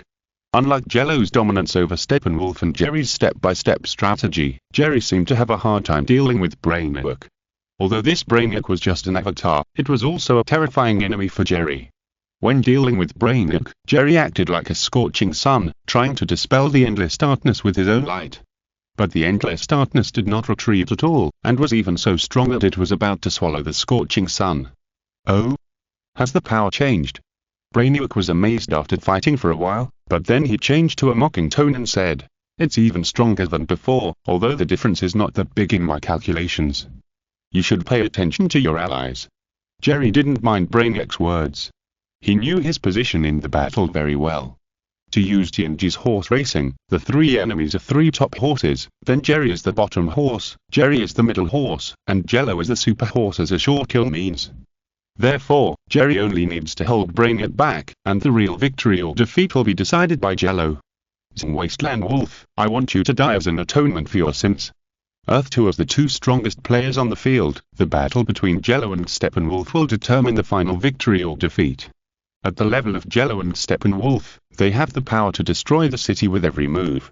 I saw one mushroom cloud after another rising from the earth, which was no less than the fat man and the little boy who were used in actual combat. Countless gravel on the barren land rolled up and fell on Jello's slightly damaged Nexus armor. Sizzle, a lightning bolt jumped from the damaged armor.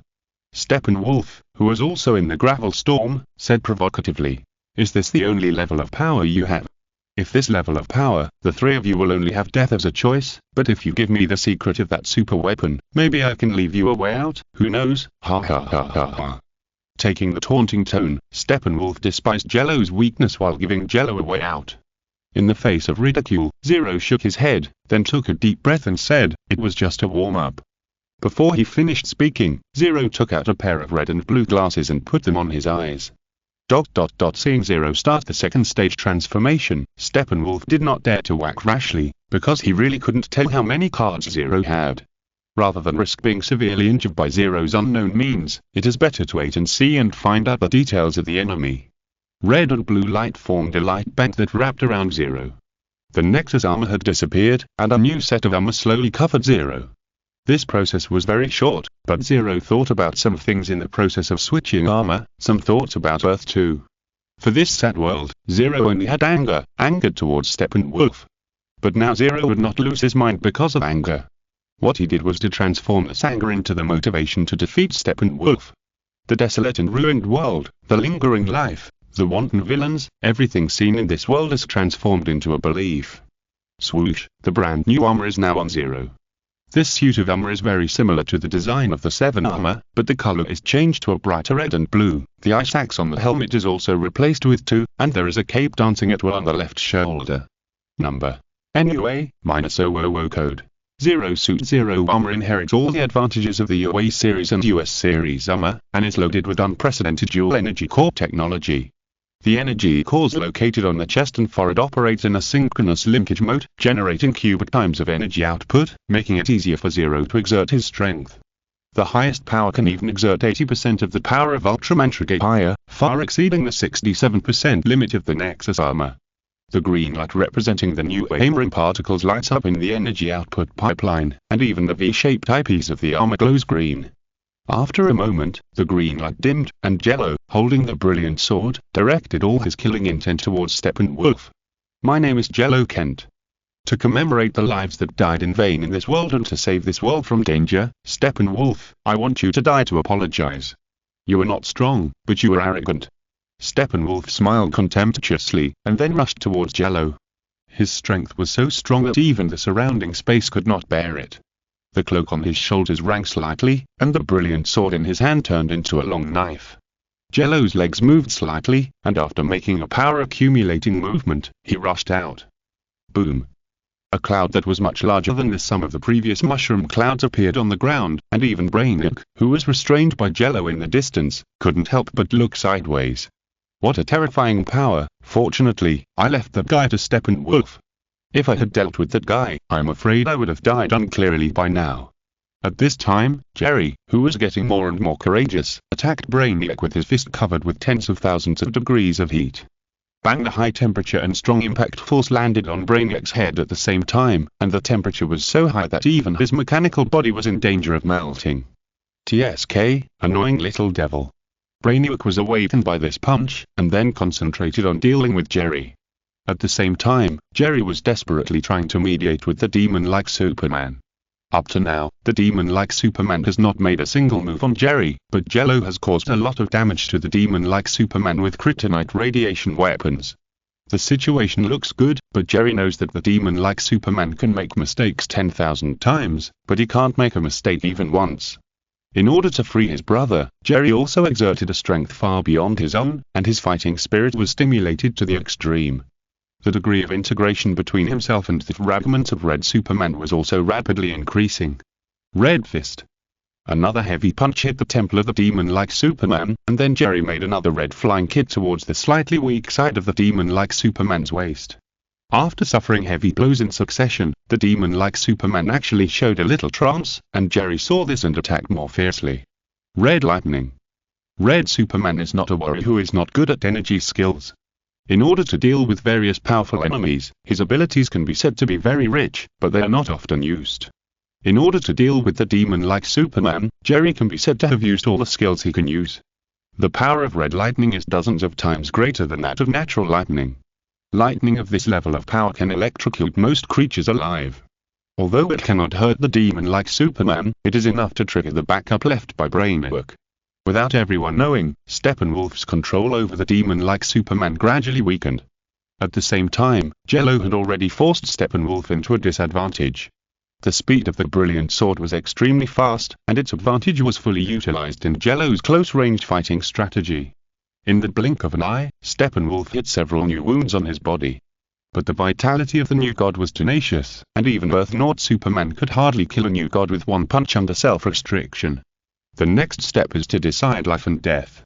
Jello concentrated his energy and turned the brilliant sword into the blade of his right arm, ready to give Steppenwolf the final blow.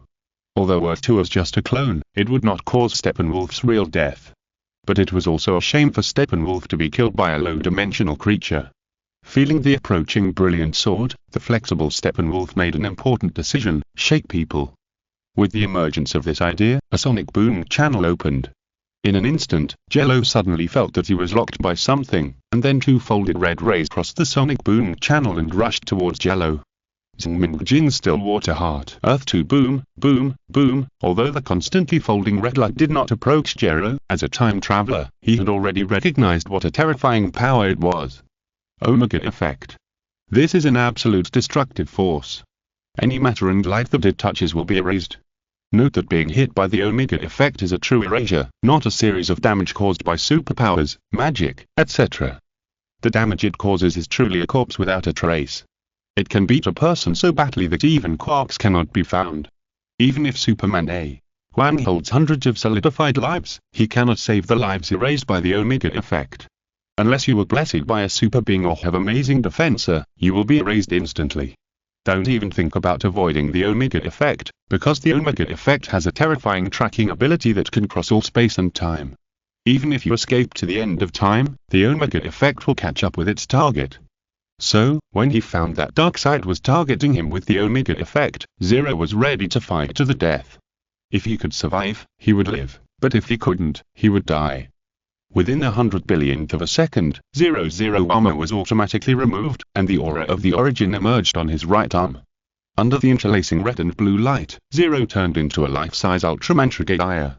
Darkseid, the supreme ruler of Apocalypse, the strongest new god, and the Dark Lord, was the strongest enemy Trigger had ever dealt with, even if he was just a clone. The Omega effect brought great pressure to Trigger.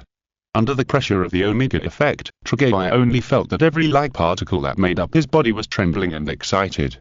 The light of the earth and the light of the ocean also showed signs of gradual fusion under this pressure. Under normal circumstances, the light of the earth and the light of the ocean did not exclude each other, but it was far from enough to perfectly merge in the way Trigger imagined. Even Trigger did not expect that in such a life-and-death crisis, there would be such an unexpected surprise. However, in order to perfectly integrate these two powerful lights and make them under his control, Trigger still needs to reconcile them. So how should he adjust these two lights? Is it to mediate with his own light? This seems right, but it is not right. Light should not be defined so superficially. In an instant, Trigger's mind flashed through countless predecessors' performances in the face of powerful enemies. If you continue to fight with such a body, you'll die. 7. You can't fight anymore. As long as people have courage, they will succeed. Dog you don't have to face an enemy you can't win. I don't understand. Countless pictures came to his mind, which made Trigger realize more deeply that in the face of powerful enemies, what he relies on is not only strength, but also faith and heart. It is because of those unyielding hearts and undefeated beliefs that the Ultra Warriors defeated one enemy after another. And now, what kind of heart should he use to face Darkseid's Omega rays? Is it to burn one's own soul to the limit in exchange for a glimmer of life? This seems to be right, but it does not conform to my original intention. I am not suitable for violent fighting methods now. It may be more suitable for me to let do the burning of soul. Burn, yes, calmness is more suitable for me. My heart should be like still water, and I can accept everything calmly. Calm, with no distractions, this is the heart of the mirror and water. When Trigger comprehended the heart of the mirror and water, the red and blue lines on his body also became balanced. In addition to the original color, there are more golden lines, adding a little dignity to it. This is Trigger Ultraman perfect form. The golden flames rose from his body and rushed straight to the sky. The dark clouds that had been covering the sky of Earth 2 were also dispersed by this powerful force. Facing the Omega effect, which was only a short distance away from him, Trigger directly used his strongest attack at present. Jello Storm Stream. The last time Trigger used this move, he was still facing the Emperor of Earth 3. Now, Trigger, who was much stronger than before, used this move again, but the enemy has become the ruler of Apocalypse. Facing the strongest new god, Trigger did not hold back and poured out all his strength. Even if the 3-minute limit had not yet expired, the timer on his chest lit up red. Boom. The confrontation between Jello Storm Stream and the Omega effect did not last long, and it only lasted about 1 second. But this 1-second confrontation consumed half of Trigger's strength. Damn it. This kid is not even afraid of the Omega effect. Seeing Trigger blocking the Omega effect, Steppenwolf's mind was immediately lost. He had accompanied Darkseid in battle for countless years and had witnessed many powerful enemies with his own eyes. But if we talk about the existence that is immune to the Omega effect, there are very few. Only half of his physical strength and energy were left. Trigger, who survived the Omega effect, did not feel relieved because he had not yet achieved his goal. Steppenwolf. Trigger instantly focused his attention on Steppenwolf, and the strong killing intent made Steppenwolf's back cold. He wanted to kill me in front of Darkseid. What a courageous kid. Steppenwolf was surprised at Trigger's courage and ran away. He felt that he was definitely not Trigger's opponent, so running away was the right choice. Anyway, he was not the first to run away, so it was not shameful, but Trigger did not want to let Steppenwolf go so easily. Even if he offended Darkseid, what could he do? The camp he was in had already offended Apocalypse from head to toe. Was he afraid that killing you, Steppenwolf, would arouse Darkseid's anger?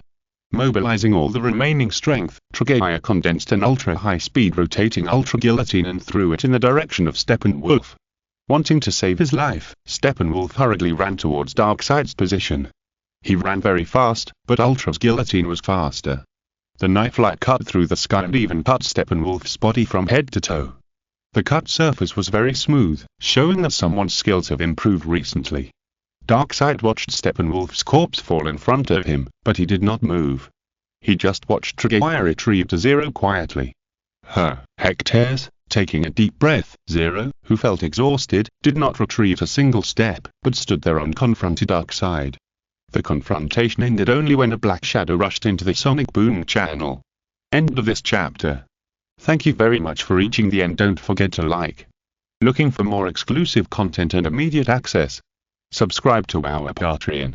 Remember, every like, subscription, or donation encourages us to continue. Thanks to everyone. See you in the next video.